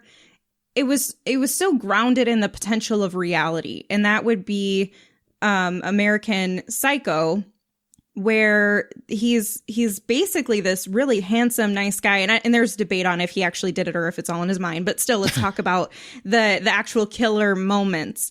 He's so crazy in it. And you can't understand how someone who seemingly has all of the great things, like you said earlier, Aaron, could do something so menacing. And that one sits with me more so because I know there have been real serial killers in the United States that have been those handsome, charming guys and have murdered and hurt many people because people were unsuspecting. Yeah. And so those are the ones that are really more scary to me than the gruesome faced ones or something. It's the people that I could see working at the bank or living next door or, you know, the mailman or something. Just obscure, normal people that you wouldn't typically picture to be a murderer. Hey, so I just want to cut in on something real Okay. quick that she said. Patrick Bateman from American Psycho. Handsome, yes. Successful, yes. Nice? No. Okay, I know no, it's- he was, he was, but he still had a level of charm to him when he wanted something. Yeah, no, I he mean, I did. guess He did. he was kind of smarmy and just so full of himself. He was not a nice guy. But there were when that movie came out, that was the thing. Women loved men that were a little bit full of themselves and had a level of Rich, arrogance. handsome, power broker, Yeah. confident. Yeah, he was a popular figure. Gross. I just want to make sure we all understand he wasn't nice. I just Yeah. want to make sure we all understand that. Can you really suspend disbelief to picture like a rich, successful executive, you know, killing somebody to get ahead? I don't doubt that, especially with Huey Lewis blaring in the background. I have no doubts this happens. None. Yeah, definitely. Yeah, and somebody covers it up. And also, I will say, you know, John Doe. I know we can't talk about Kevin Spacey anymore, but John Doe is one where it really unnerved me because he got I don't know what it was, but they did such a wonderful job of like framing that movie, how Fincher shot the movie, how he waited to really present the killer until the end. So he's an ominous figure the entire movie. When they come across him, you don't get to see his face. You know, you're following him like they're following him. And it just made him more menacing. And then when you see him and then he has that monologue in the back of the police car and everything he says is true, is like, you only caught me because I let you. And it makes you think like, that's a lot of killers. Like there are a lot of people that have done this and gotten away with it. So it kind of really hit a nerve too. That whole, plus got to the guy's wife. Eesh, it's not good. What's the box? So it's easy to get seduced by a wonderful performance, but do you have a different reaction to watching an actor terrify us versus a documentary on the real thing? Like I talked about that, like Bundy, Dahmer. When you hear or watch real serial killers in action, does that terrify you more, or it's really just about the same? Oh, when I see you're talking like fictional character versus non-fictional character, essentially. Yeah, real serial killer versus portrayed on TV. Documentary versus fictional. Yeah. So when I see a fictional serial killer, I am more enamored by it. I can have more fun with it. Because I know it's not real. Yeah. And it's cool kill, it's, stuff like that. Yeah. You feel like you have a level of enjoyment with it. As morbid as that is, a lot of us who enjoy thriller and horror films enjoy the creativity of a serial killer and the way that they murder or plan things out or whatever your interest is in. And I can get that, but I would never feel the same way about a real serial killer in a documentary. I wouldn't say, wow, they planned that out so well. I'm very impressed and good job for you. That was an amazing kill. How you just decided to like skin their head off or something, Wow. or like their back. It becomes more grotesque and it becomes more bone chilling. And it also makes me look over my shoulder a bit more when it's a documentary. It makes me question the people in my reality, whereas a fictional character is something that's, I don't want to say jovial, but sometimes they can be fun. When you like see someone Scream. that's handsome like Patrick Bateman, you're like, get away. Get away. 20 feet at least. Keep away. Can I help you with that? No. I will drop these things. It's fine. Yeah. And it's almost like you can say that they're handsome when they're not a real serial killer, when they're a fictional character. Like in Scream, I can say, yeah, he's cute. But No, Skeet Ulrich. yeah, Yeah. he's cute. I can get that. But Ted Bundy, you know, even though you know he's a good looking guy, you just feel Yeah, dirty but even you just- saying that. yeah, You know, it's just exactly. like, yeah, he's handsome. But, ugh. And they Jeremy always. Renner played him once. What's that? He is Jeremy Renner actually played him once. one of my not favorite handsome. performers Grumpy Cat's not handsome? No, he's not. He does look like Grumpy Cat. His face is very Grumpy Cattish. Okay. He's a decent looking guy, not in that movie. I mean, if but... your options are limited, sure. This is a weird conversation already. Go ahead. Sorry, I don't want to put him in a hurt locker. What are you trying to say, Amanda?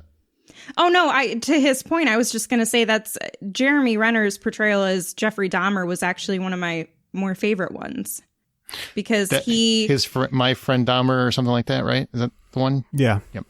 I have not seen that one. Is that a good movie? I think it's streaming. I thought it was a pretty decent movie. I mean, it's not anything that's going to rock your world or anything, and you probably know most of the stuff that's in the film. Yeah, it's very uncomfortable how much I know about that. It does make it's a little unsettling because it just seems like a normal guy and you're just following his path until you're like, oh. So I think it's more enjoyable for people who don't really know much about Jeffrey Dahmer. Have you ever seen an interview with Dahmer? Or a real interview? There aren't many, but he is kind of a regular guy.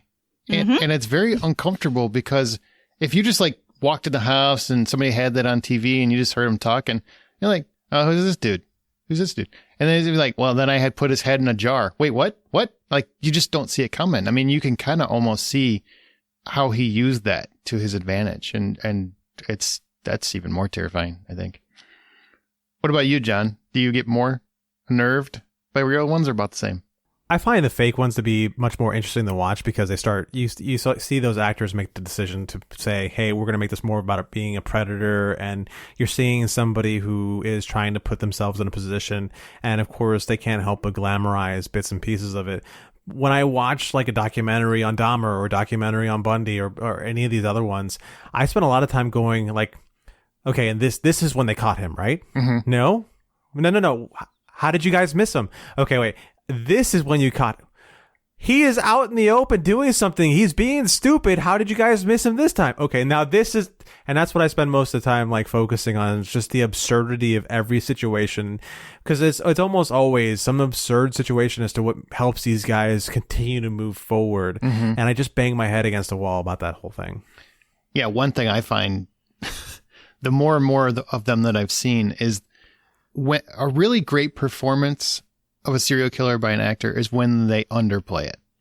I really don't like Anthony Hopkins was just brilliant in terms of the fact that he seems so unassuming for a great portion of that movie, which is what makes him more uncomfortable and more unnerving to us.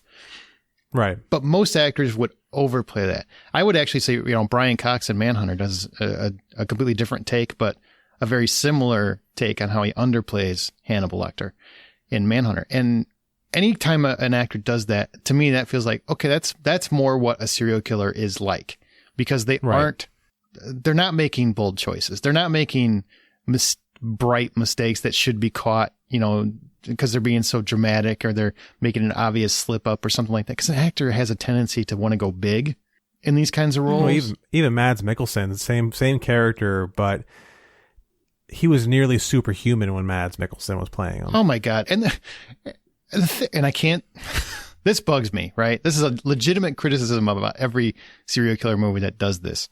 When they constantly drop their little hints to that they're a killer, like, oh no, what are we having for dinner? I bet you taste marvelous. Stuff like that. Just random nonsense like that. A real serial killer would do everything they could to mask that because they've been practicing. So to me, that just screams lazy writing. And it feels like, okay, you're trying to hint to the audience that, ooh, maybe they're going to catch him. I don't like it. I just don't like that aspect. No. Right. But real ones can terrify me. Some of them I'm just like, wow, you're so dumb. I don't know how you got that far. Like, because Ted Bundy is an idiot. Like, when you really watch the documentary, you kind of feel like you're a lucky idiot. Oh, all of them are lucky idiots. Dahmer was another case of poor kid got away from Dahmer. Cops caught the kid. Oh, that's a horrible story. And Dahmer shows up, and the kid's all got a drill bit sticking out of his head and everything. And Dahmer's like, "Oh, my boyfriend and I were having a fight," and the cops were like, "Ooh, let the gay guys walk away while we don't touch it and get the gay on us." That guy should have been charged. By the way, the cop should have been. Mm-hmm. Yeah, he should have been. That's a whole different story. But in terms of watching the real ones, like I just watched the Night Stalker documentary on Netflix, and they do a really good job because they kind of keep the actual killer until the very last episode. And it's even It's really horrifying. Like he's one of the most uncomfortable serial killers in history, just because of how unempathetic he is as a character. He just loved the attention, and then the women that were just throwing themselves at him. I'm just like, what? I don't get that. That's a weird thing. The guy had a graveyard for a mouth. Oh my God, he's horrible. He opened his mouth and you would literally be terrified. You know, it's not a matter of braces. He needs an entire mouth. Just get a new mouth. Yeah. But when his mouth's closed, he's kind of a handsome guy from afar, I would say. I mean, maybe he has an allure, I think, to him. But as soon as he opens his mouth, the frickin' devil, just terrifying. Whew. All right. So what stands out to you? We talked about a few of them, but what stands out to you as your other favorite performances in serial killer films and television? The first one I can think of off the top of my head is Dan Stevens in The Guest. Yeah, I guess he would be a serial killer, right? Yeah, he was. Yeah. He went from house to house. He took over lives and he lied to them. And again, as somebody who's very unassuming and getting himself into, into stuff. And he's one of those charming monsters that is hard to get away from. That bar scene when he beats the shit out of those kids. Yeah. One of my favorite movie scenes in the last 20 years, sincerely. Because it's just he's so charming, and then he just beats the shit out of everybody. Yeah. Another one that really pops to mind is Charlize Theron in Monster. Oh, great one. The Eileen Wuornos story. Yep. Great one. Oh my God. Like, it's so hard to watch that movie and go, that's Charlize Theron, because she completely disappears into that role. And she, anything you know about looking at her being one of the most beautiful women in Hollywood, when you see her in that role, you're just like, what am I looking at? Because that's all her. What that reminded me, like her performance was so raw. It reminded me a lot of like Henry Rooker and Henry. Did you ever see Henry? I don't know if you ever saw that one. But I don't know if I did either. I don't think so. Henry Rooker played a serial killer. It's called Henry, Portrait of a Serial Killer. Very disturbing movie. Her Monster, kind of similar, but but Michael Rooker just looks like Michael Rooker. So the transformation for him is, it's like literally one step. He just walked in the door. Right. Hers is about 48 steps to get from what she looks like to make herself look like that horrible, horrible person. She deserved the Oscar for sure. Yeah, she really did. She was amazing. And then finally, again, like I already mentioned him once, but William McNamara's Peter Cushing from Copycat. Again, I think he's pretty great just because he's really what a serial killer is. All right, Amanda, what do you got? One from television that's popped into my mind, and it's a more recent one, is Martin Whitley from Prodigal Son, played by Martin Sheen. Oh, he's so good in that. I just watched the episode today. On my lunch, I was watching that. That's so good. Yeah, I really, really like the way he portrays his character, because he has a level of it's just some sort of dynamic that he has where he has compassion and love for his children, but he also aches for them to be different, but he also really likes when they're murderers or they do something bad, and it's some way for them to bond. And he is very satisfied killing people, and he's feels glory in the fact that he knows he's good at that. And it's just very haunting. I do feel whenever someone gets close enough to a serial killer and it starts to make me feel uneasy about their safety, that's how I know that is a terrifying character. He is so good about going from, because he's such a kind of like a lovey grandpa uncle kind of character. I mean, actor. I mean, he's kind of frumpy and he just seems so approachable. But when he snaps in that show, he doesn't do it very often in that show, but when he snaps, it is horrifying. Like, he's so good. He is so good. Yeah. What else you got? What about Dexter? I mean, you're a huge Dexter fan. Yeah, I do love Dexter. I have a very conflicted feeling about him because I'm so sympathetic to him. Because it's so weird when you're rooting for the serial killer, right? You're like, good job, buddy. It's bad because I don't always feel like he's the bad guy. Like, he's taking out for generally bad people. And so it's like, I don't know. It's fictional. It's not really that bad if he's taking out the bad guys for us. But I don't know. I mean, as a serial killer and his techniques and everything about him, I think he is what we all envision a well-rounded serial killer to be. You know, he has everything that's pristine. He has a process. He knows to clean up. He knows how to handle everything. And he'll dismember you and nobody will find you. And that's what we envision when we think about a successful serial killer. I don't know if I just successful. want to point out the phrase "well-rounded serial killer" was uttered. I know. Somebody is going to just make my life. I remember with that quote. in that show when he killed, what was the character's name? Dokes? Was that his name? And oh God, the cop. And surprise, motherfucker! Yeah, and you're like rooting for Dexter, and it's the worst thing ever. He's like, "Oh man, I hope you get him, Dexter." And then you're like, "Wait, but he's actually in the complete right. Dokes is absolutely 100% in the right. Why am I rooting for the awful serial killer?" But Michael C. Hall, just man, he is so good in that role. He really, really is. Yep. You know, it's perfect for him. There's another one who we don't have confirmation is classified as a serial killer, only a murderer at this point, but I have a feeling this person has at least gone on, it's a fictional character, has gone on to be a serial killer, and that is Amy from Gone Girl. She is terrifying, and I know she only had a couple murders in the movie, right? Because she killed Desi. Just one. Okay, well, okay. So she only had one, which is why I said she's not a serial killer. But I imagine she has done more and will do more, though we don't have confirmation of it. And she is the type of person where I can see she's so manipulative and well planned out that's okay. You crazy. Look at Amanda trying that to. That chick terrifies me. Right? She does, but I don't think she qualifies. She's not a serial killer. She's not a serial killer. She's not a serial killer. I did preface and say that she is not, but I feel like she has gone on. Nick's probably dead, let's be honest. Well, I'm guessing your list is done if you're going to people that aren't serial killers. So I tried to go with one, okay? Usually I don't get to pick more than one. It says performances, plural. Yeah, it says plural. Exactly. That's on you. And I would throw, Dexter. John Lithgow was really good. Oh, he was fantastic. He was really great too. I will say Jigsaw, just because I really like how kind of almost laid back he plays it when he's on there. Yeah. Would you like to play a game?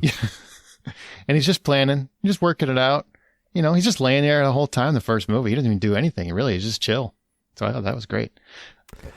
I want to point out something. He always says, "Would you like to play a game?" But you're already in the game by the time he asks you that question, so he's not really giving you much of a choice. It's rhetorical. It's a total cheat move. He's like the worst guy to play Monopoly with. He's got money in his pocket. Really? Yeah, guaranteed. Yeah, because I would be like every single. You want to play a game? No, I don't. No, I'm done. I'm good. Well, here's what you got to do if you want to live. Like that's not. I literally said I don't want to play. So you are a cheating bastard. Other ones. This is a real big. I'm a big fan of The Collector. I don't know if you guys have seen it, but there's Bone Collector, huh? No, not The Bone Collector. The Collector. Yeah. It's totally different movie. That's the one. And there's a sequel called The Collection. But the first one's The Collector, and it's basically a burglar breaks into a house, and when he gets in, he finds out that there's a serial killer already in the house, and he has to decide if he can get the people that are in there out safely, or if he just saves his own ass before the serial killer finds him. And both movies are, I love them to death. Like they're fun little thrillers that nobody talks about, but I absolutely love those movies. And he's a great serial killer because it scares the shit out of me every time he comes on screen. So check that one out if you can find it, The Collector. Norman Bates, obvious one. And then lastly, it's an older movie, Robert Mitchum's Harry Powell and the Night of the Hunter. Just a really great classic serial killer. So those are mine. Do you guys have a favorite documentary in this subject? That's a little harder of a question, I think. I think most recently, my favorite documentary is Don't Fuck with Cats. Oh, that was so disturbing. Oh, yeah. That was excellent. Good choice. Yeah.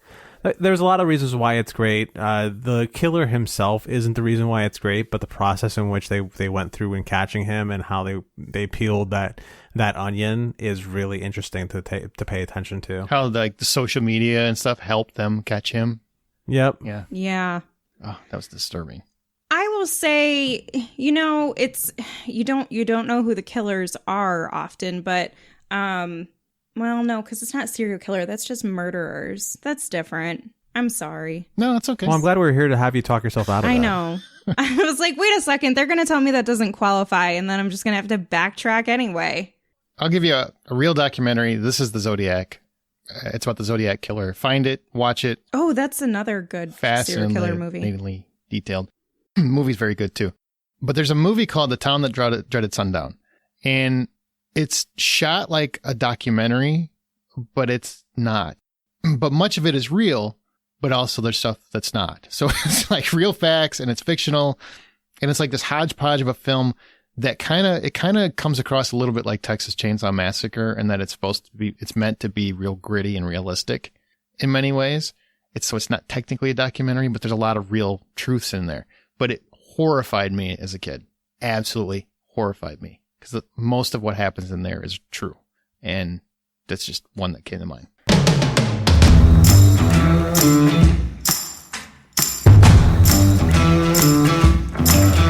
Okay, that was serial killers, and now we are going to move into our final topic of this particular episode, which is great movie plots that just went wrong. And keep in mind, before we get there, you can always find more information about The Hollywood Outsider at thehollywoodoutsiders.com. That's thehollywoodoutsiders.com. We always appreciate your feedback. You can let us know what you think of the show or anything else at feedback@thehollywoodoutsiders.com. That's feedback@thehollywoodoutsiders.com. Let's get into great movie plots that went wrong.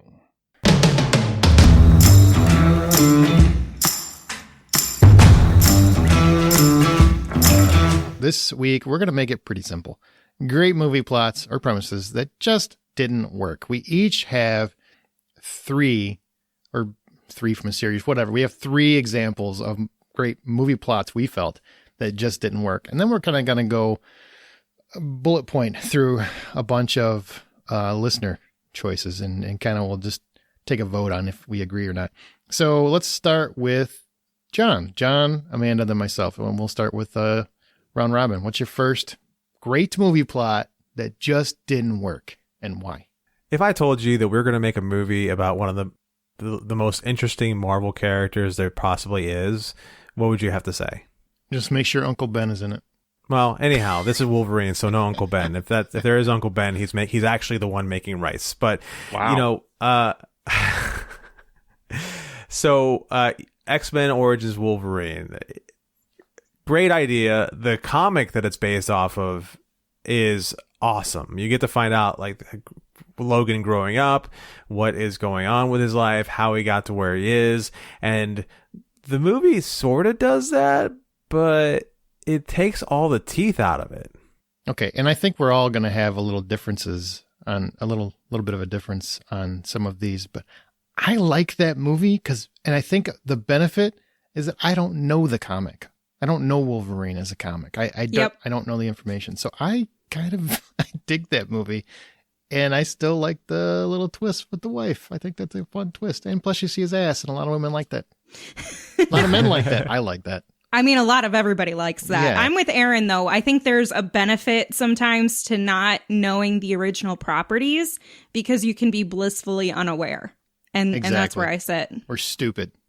Yeah, we're stupid. We are stupid. I was trying to give us like a nicer phrasing, but stupid works too. And maybe I don't understand the premise of the question, but the movie brings in some things. You're not wrong. Huh? Everyone in the world agrees. There's a lot of people. Yeah, there's a lot of people who are on your side. We're in the minority. Please do not misunderstand that as we're saying you're wrong. You are not wrong, my friend. You are dead right. We have different taste, and we are allowing a lot of things to slide. That's what I would say. Okay, because like the whole Taylor Kitsch as Taylor Kitsch as I liked him as Gambit. I did. Yeah, I like the actor, and I like the idea of him being Gambit. The execution of it was just way too not Gambit for me.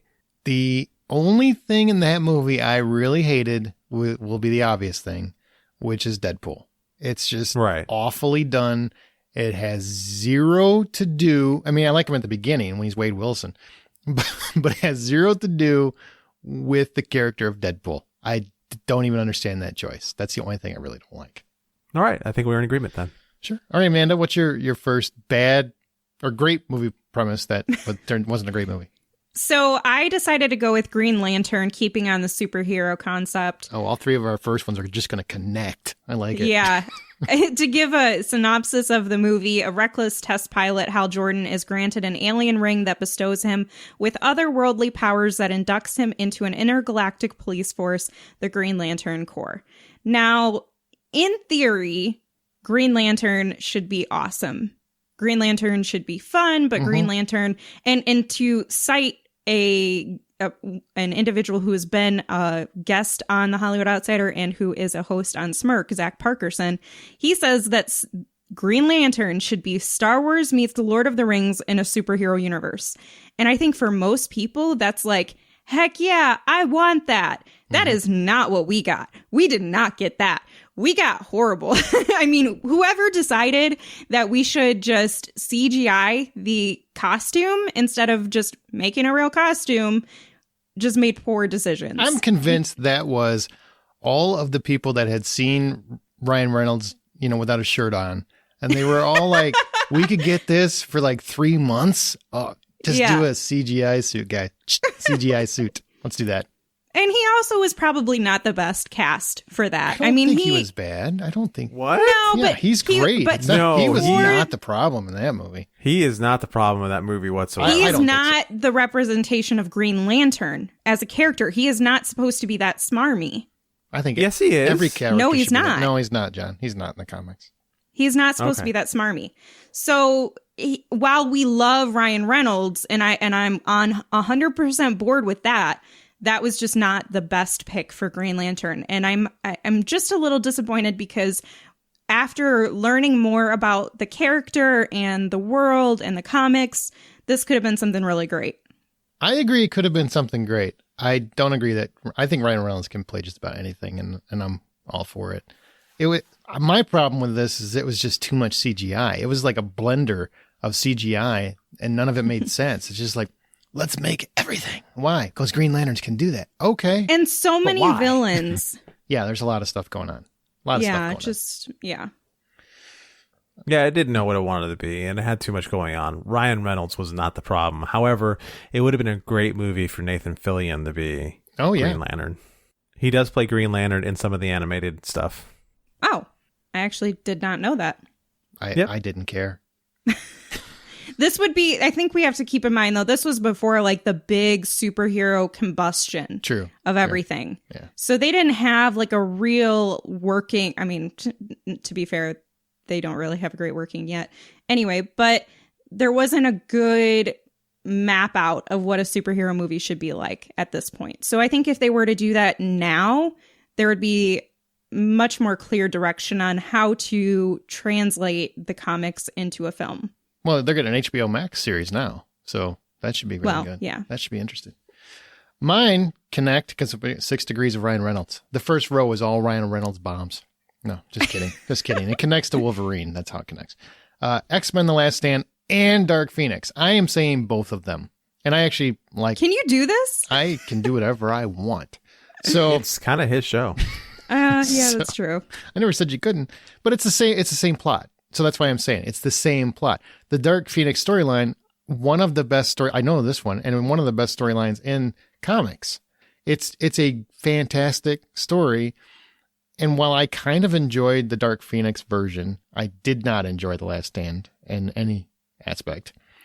The truth remains that Fox had dos chances to nail the storyline of how Jean Grey became the Phoenix, and neither time could they make it land. I just don't know why is it that difficult to make it right. I think it needs 2 movies probably, and Apocalypse should have been the first movie.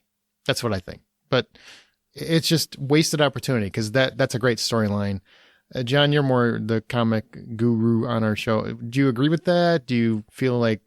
Oh, it's a super heavy, awesome comic storyline. So it could have been done so much better than what we got either time. But it's one of those stories that definitely does not fit into the span of however long you're going to make a movie, because it needs to be hollowed out. Not hollowed it out. It needs to be solided up quite a bit more than what they did, where they're just kind of skirting along, being like, here's some random reasons why this is working the way it is, and let's just kind of sprinkle it in and let you figure it out. Instead of, it really needs to have that story put front and center and good just grounding, and neither movie did a good job of doing that. So I didn't see Dark Phoenix because that just came out 2-3 years ago or something, and I just never watched it. Mm-hmm. You're not the only one. But I will say, and I know I'm in the minority, almost all of the X-Men movies I've been a fan of. Even The Last Stand. There's something about them. I don't know why. I don't know why I'm such a fan of the X-Men movies, and I can recognize that there are some failures. I mean, that's clear. But I still like them. Well, it's okay to be a fan of these things and still sit there and be able to say, hey, this is something I really like, because I think Aaron and I are both going to end up doing this in this conversation. Mm-hmm. But we can both go, this is something I really like. Here's some problems. Yeah. And that's where I'm at with this. I know there's problems, but I still like it. You know, you can easily go, Jordan Peele is a great director. He doesn't have to be the greatest director in the entire generation. And nobody has said he's just that. pretty good. It's okay. I really like him. I like what he does. John, what is your number 2 great movie plot that didn't work out? Oh, speaking of that. All right. We're going to take 2 of the big powerhouses from DC. We're going to slap them in a movie together. And then we're going to cut the movie into pieces so that you don't understand why they're fighting. And that's Batman versus Superman. And I'm going to talk about primarily the theatrical release, because that's the one that technically counts. Because if you watch the extended cut, the story makes 10% more sense. Maybe 50. But, Maybe 50. Maybe 50. But I remember watching this in the theater, and at 2/3, maybe 4/3 of the movie, I don't know how many thirds there are in something, but it didn't matter, because halfway through it, I'm going, but why? Why are they fighting? Why are they mad at each other? Why is Granny's pea but jar why? going on the counter? You know, there are just so many things that they just like really crapped the bed on as far as what they messed up on in that movie. And I shouldn't have spent so much time asking, but why? And I've been saying this for years about that movie, especially the theatrical release. I never understood how they cut that movie so thinly that you never understood in the theater release that until the very end, that Lex Luthor was kind of playing the two of them like puppets. Yeah, which works better in the ultimate cut. When you see, which I'll never understand, when you're making a movie this huge, why wouldn't that be the cut that got released to begin with? Right. It's 3 hours. Seriously. They've proved that an opus like, Avengers Endgame and that sort of Infinity War, they can be 3 hours and people will still sit in their ass in seats. Lord of the Rings proved it 20 years ago. People will sit if you make it good enough, and that would have been a better movie. It just would have been. Oh man, there was one other thing I wanted to bring up, but I just forgot what it was. Is it about Jesse Eisenberg's casting? Because that's what I was going to bring up. No, I'm fine with that, but go ahead. You should not be. So you're bringing up that movie, and I am a fan of that movie. I will defend that movie.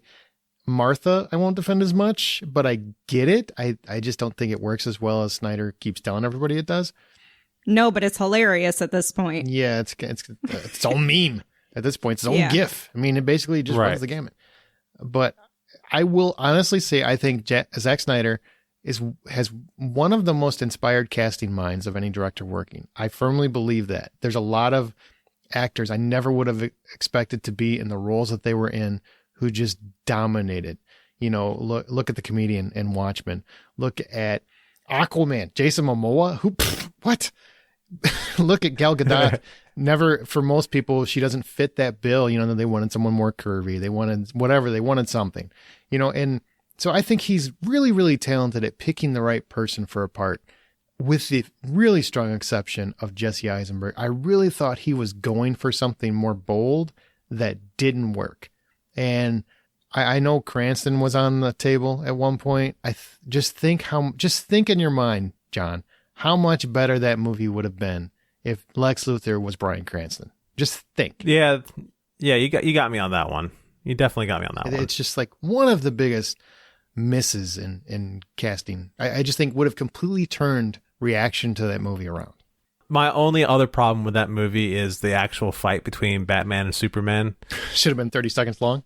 It should have been like Superman saying, okay, so this is what I just figured out. Lex Luthor, and the whole time Superman's talking, Batman could be punching him and doing absolutely nothing to him. Yes. Just like, so look, just get it out of your system. But look, this is what's going on. This is what I figured out. This is how I figured it out. This is what he just told me. He's got my mom. Her name is Martha. You might like that. He could have been saying all these things, and the whole time, like, Bruce Wayne's just getting tired. That's what the whole fight should have been. There should have been no reason for Batman to just get annoyed at a human who's trying to hit him and be like, okay, now I'm annoyed and I'm going to accidentally throw you through a building. Okay, that's fair. You're right. I don't disagree with that. It's kind of like Godzilla versus Kong. I don't see how Kong has a shot. I just don't. I just don't, but we'll see how that plays out. Save Mothra. All right, Amanda, how do you know that name? What's your number 2? My number 2 is a movie that I hate with all of my being, but I went into mildly excited, if you will, just because of the director. And it is now my least favorite movie that has ever been made, and that is Lady in the Water. Okay. So the concept the film is about this superintendent who thinks he's rescuing a young woman from a pool, and he ends up finding out that she's actually a character from a bedtime story that's trying to make it back home. And he works with his tenants to protect this woman from creatures that are trying to keep her in our world. And the concept seems like it would be so cool and fantasy-like, but also could be really dark and demonic. Like and Splash or Shape of Water, like something around...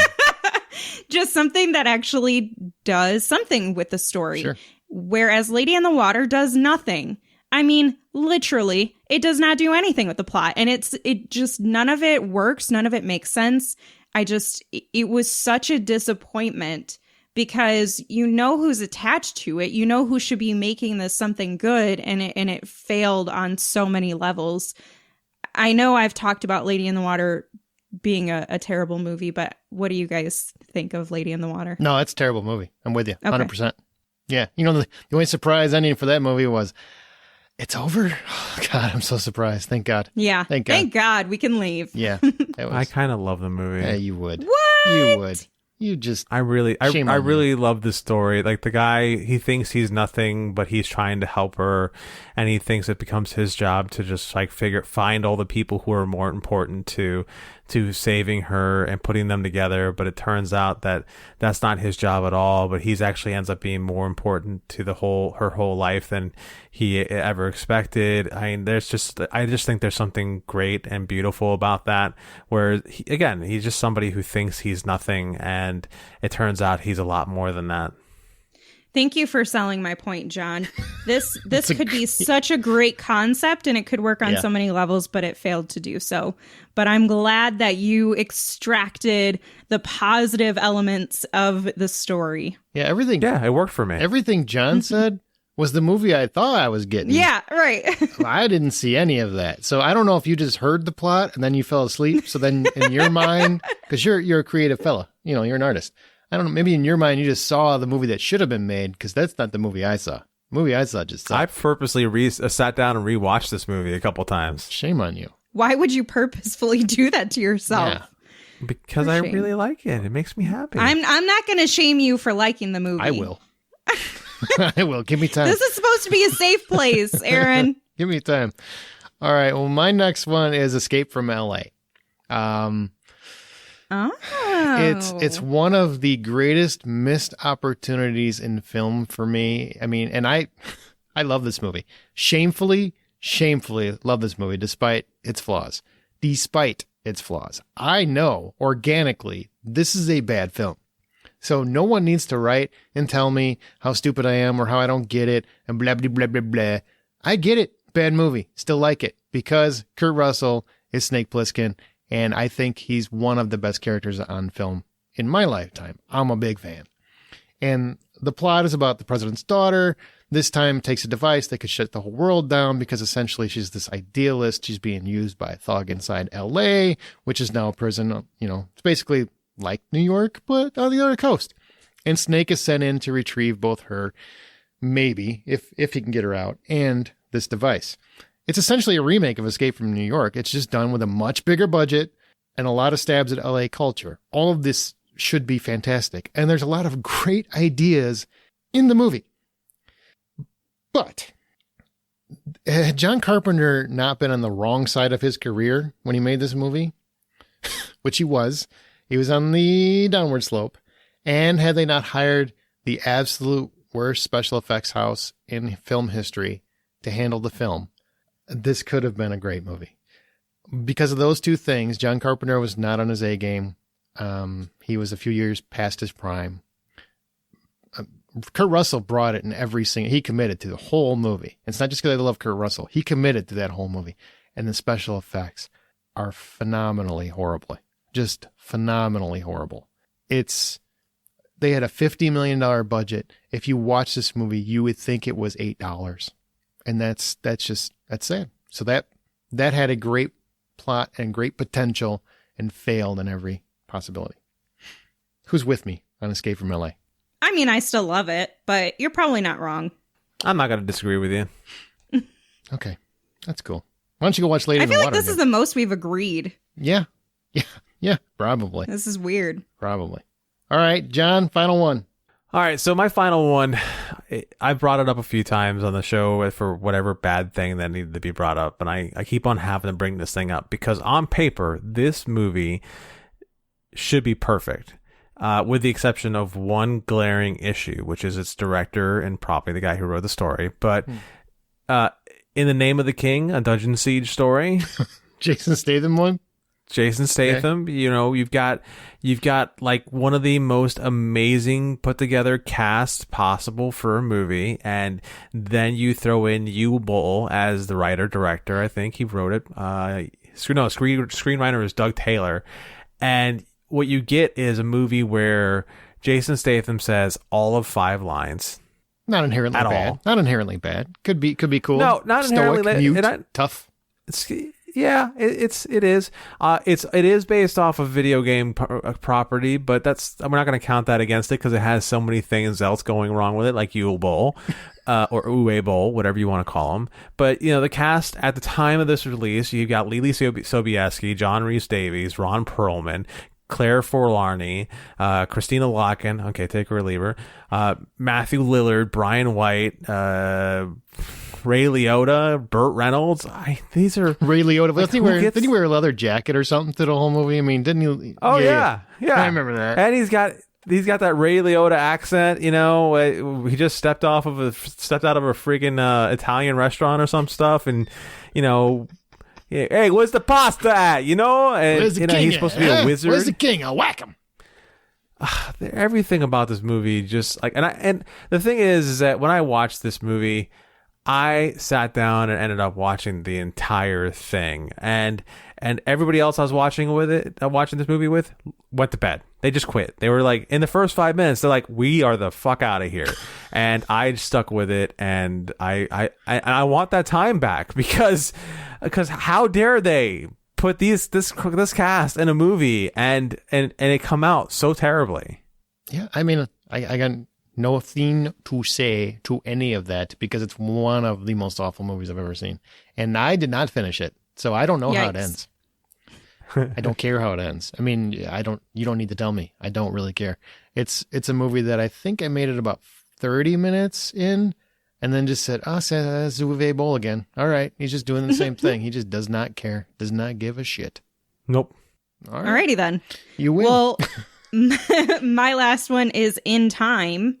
In a future where people stop aging at 25 but are engineered to live only one more year, having the means to buy your way out of the situation is a shot at immortal youth. And this character finds himself accused of murder and on the run with a hostage, a connection that becomes an important part of the way against the system. Now, in theory, this is a really, really cool story It's very and concept. But it lacks depth in the concept. It really just skims the surface of it and spends too much time extrapolating on other things that don't really matter, including the love story. I think it falls too far into that. It's poorly directed. The dialogue is real rough. And going back to them skimming over the surface of the concept, they don't even really think through the specifics of how this would work. Like, you just bump into somebody and because all you have to do is bump arms and you lose that. Like, that doesn't make sense. So it's just some of those things that just you should have maybe thought, I don't know, 2 seconds about, and you would have drafted something a little bit better. And there's so much potential in it, but it just fell pretty hard. I don't think, because it was Timberlake, right? Remember right? Yeah. It was Timberlake. Yeah. I don't think Justin Timberlake was that great in that movie either. I don't think he was a good fit. Not as the centerfold Right. of the story. Right. Was it Olivia Wilde? I think it was Olivia Wilde. No, it was Amanda Seyfried. Okay, well, whoever it was, they fit well. It was just Timberlake did not work for me. I saw this years ago. I only saw it once, so I don't have that one memorized. But good choice. Obscure one. Yep. Yeah, would have been really good if they would have, Been a good movie. done their job. My next one is going to be one of those where I get to make the rules. So it's the Star Wars prequels. All of them. Just all of them. You are cheating today. I don't think so. I didn't set this rule. And I said it to you guys earlier. It's not my fault you didn't read them. But I sent them. So you could have objected earlier. But no objection. So it stands. This was the origin story that fans thought they wanted. I mean, what made Anakin stray? What made Anakin Skywalker become Darth Vader? The love story of the ages between Padme and Anakin. How did the Emperor rise and Anakin fall? And we ended up with a movie with overwrought dialogue, the worst romance in any science fiction film I can think of. Bad political moves everybody could see coming about a mile away. Ridiculous coincidences, a hero who randomly kills people and children with barely a reason, and whatever the hell Jar Jar was. I mean, Hey, don't come at Jar Jar, man. I don't want to come. I never want to see Jar Jar again. Okay. I want him in my blind spot. Don't. It just feels like, and there are great moments in each one of these movies. Like, there are great scenes in each one of those movies. The Darth Maul fight is fantastic. The Yoda fight in Clones is fantastic. The battle on the lava pit is wonderful. There's so many cool moments. These aren't good movies. And the story missed so many opportunities, one after another. And that romance, which is the linchpin of everything, never once felt real. Not It once. was so weird. It was just bad. There had no chemistry. It made no sense. It was weird because the first movie, I mean, he's like 5 and looks like an adult. And then the next movie, they're like, what's up, girl? Hey, let's have some twins. And it just went to Dawson's Creek in space way too fast. It just did not work for me in any stretch of the imagination. Do you guys agree, or are you, in hindsight, you're more forgiving of the prequels now? Oh, God, I don't know, man. That's tough for me to say. Like, the sequels, the prequels are one thing. Like, I kind of take or leave, and sometimes I enjoy them, and sometimes I get frustrated. The sequels, on the other hand, the 7, 8, 9, those I kind of have a problem with, just because they are like direct copies of 4, 5, and 6. And then at one point in the middle, somebody completely like tries to tell the story about how anyone can become a Jedi, but yet they still kind of screws up how that story is told. What a wasted opportunity. That was what the Agreed. Skywalker should have been. The Rise of the Skywalker, whatever, the 9th movie should have had that element. That was so powerful, or could have been so powerful. Sorry. Absolutely. That's one of the things that lost me on Star Wars as far as that's concerned. I still like the prequels. I know that I'm in the minority of people who will even watch them. I know I'm probably the only person who likes Jar Jar. I don't know. I just think he's cute. I'm not bothered by him. Don't come at me, bro. But I realize that these movies have serious problems. Don't come and at I'm me, bro. okay with that because they're still fun. I feel like the prequels are the ones that can get your kids interested in it if they're not interested in it. And they see past all of the problems of a film. And it's it's almost like they're tailored for a child because they have those very, very memorable scenes that will grasp a child's attention, but that doesn't necessarily mean that they're working for adults. And so for me, for whatever reason, I just kind of accepted the prequels and still like them, and I watch them. It's fine. I know that there's some problems. Anakin and Padme, no, that is messed up. That is what we like to call now statutory rape. Wow. I mean, there's like you mentioned it, a weird age difference. He is like a literal child and she's like already past puberty. Like, yeah, he's supposed to be 9 and she's supposed to be 14 at the time. She looks 25. She just does. I said supposed to be. I can't help it. And the next movie, he's like 37 and she's still 25. She's still 25, yeah. I don't quite understand how that math works, but yeah, it just didn't work for me. And Sean Gallagher on Twitter mentioned The Last Jedi, which you alluded to, that what do you say? No one you love is ever truly gone. Anyone can be a hero. Learn from failure. Really awesome themes, but good grief, the execution was terrible. And it has the longest. Here's my biggest problem with Last Jedi. Everybody talks about that. The space battle. It's the most ridiculous thing. It lasts for the whole movie. They're basically waiting. Why would you wait if you're going to blow them out of the sky anyway? Why do you wait for an entire movie to make your move? It's just give them enough time to go on a casino heist. What? I love Rian Johnson. I think that is not a great Rian Johnson movie. I just don't. I'm with you. They could have pulled so many other ways. This goes back to Kathleen Kennedy saying that there's no canon for them to pull from as far as where they can pull the stories from, and it frustrates me. Yep. Thanks again, everybody, for listening. Remember, we will be back next week with our Black Widow and bringing characters back from the dead episode. Share your thoughts on this episode or anything else in our Facebook group, which is The Hollywood Outsider. It's a closed group you got to look for. We're on Twitter @BuyPopcorn, and our site is TheHollywoodOutsider.com. Please rate and subscribe us on your preferred podcast app. That's going to do it. Thanks so much for listening. And remember, the next time that you go to the theater or sit comfortably on your couch and watch whatever's streaming these days, because that's where a lot of content is, buy popcorn.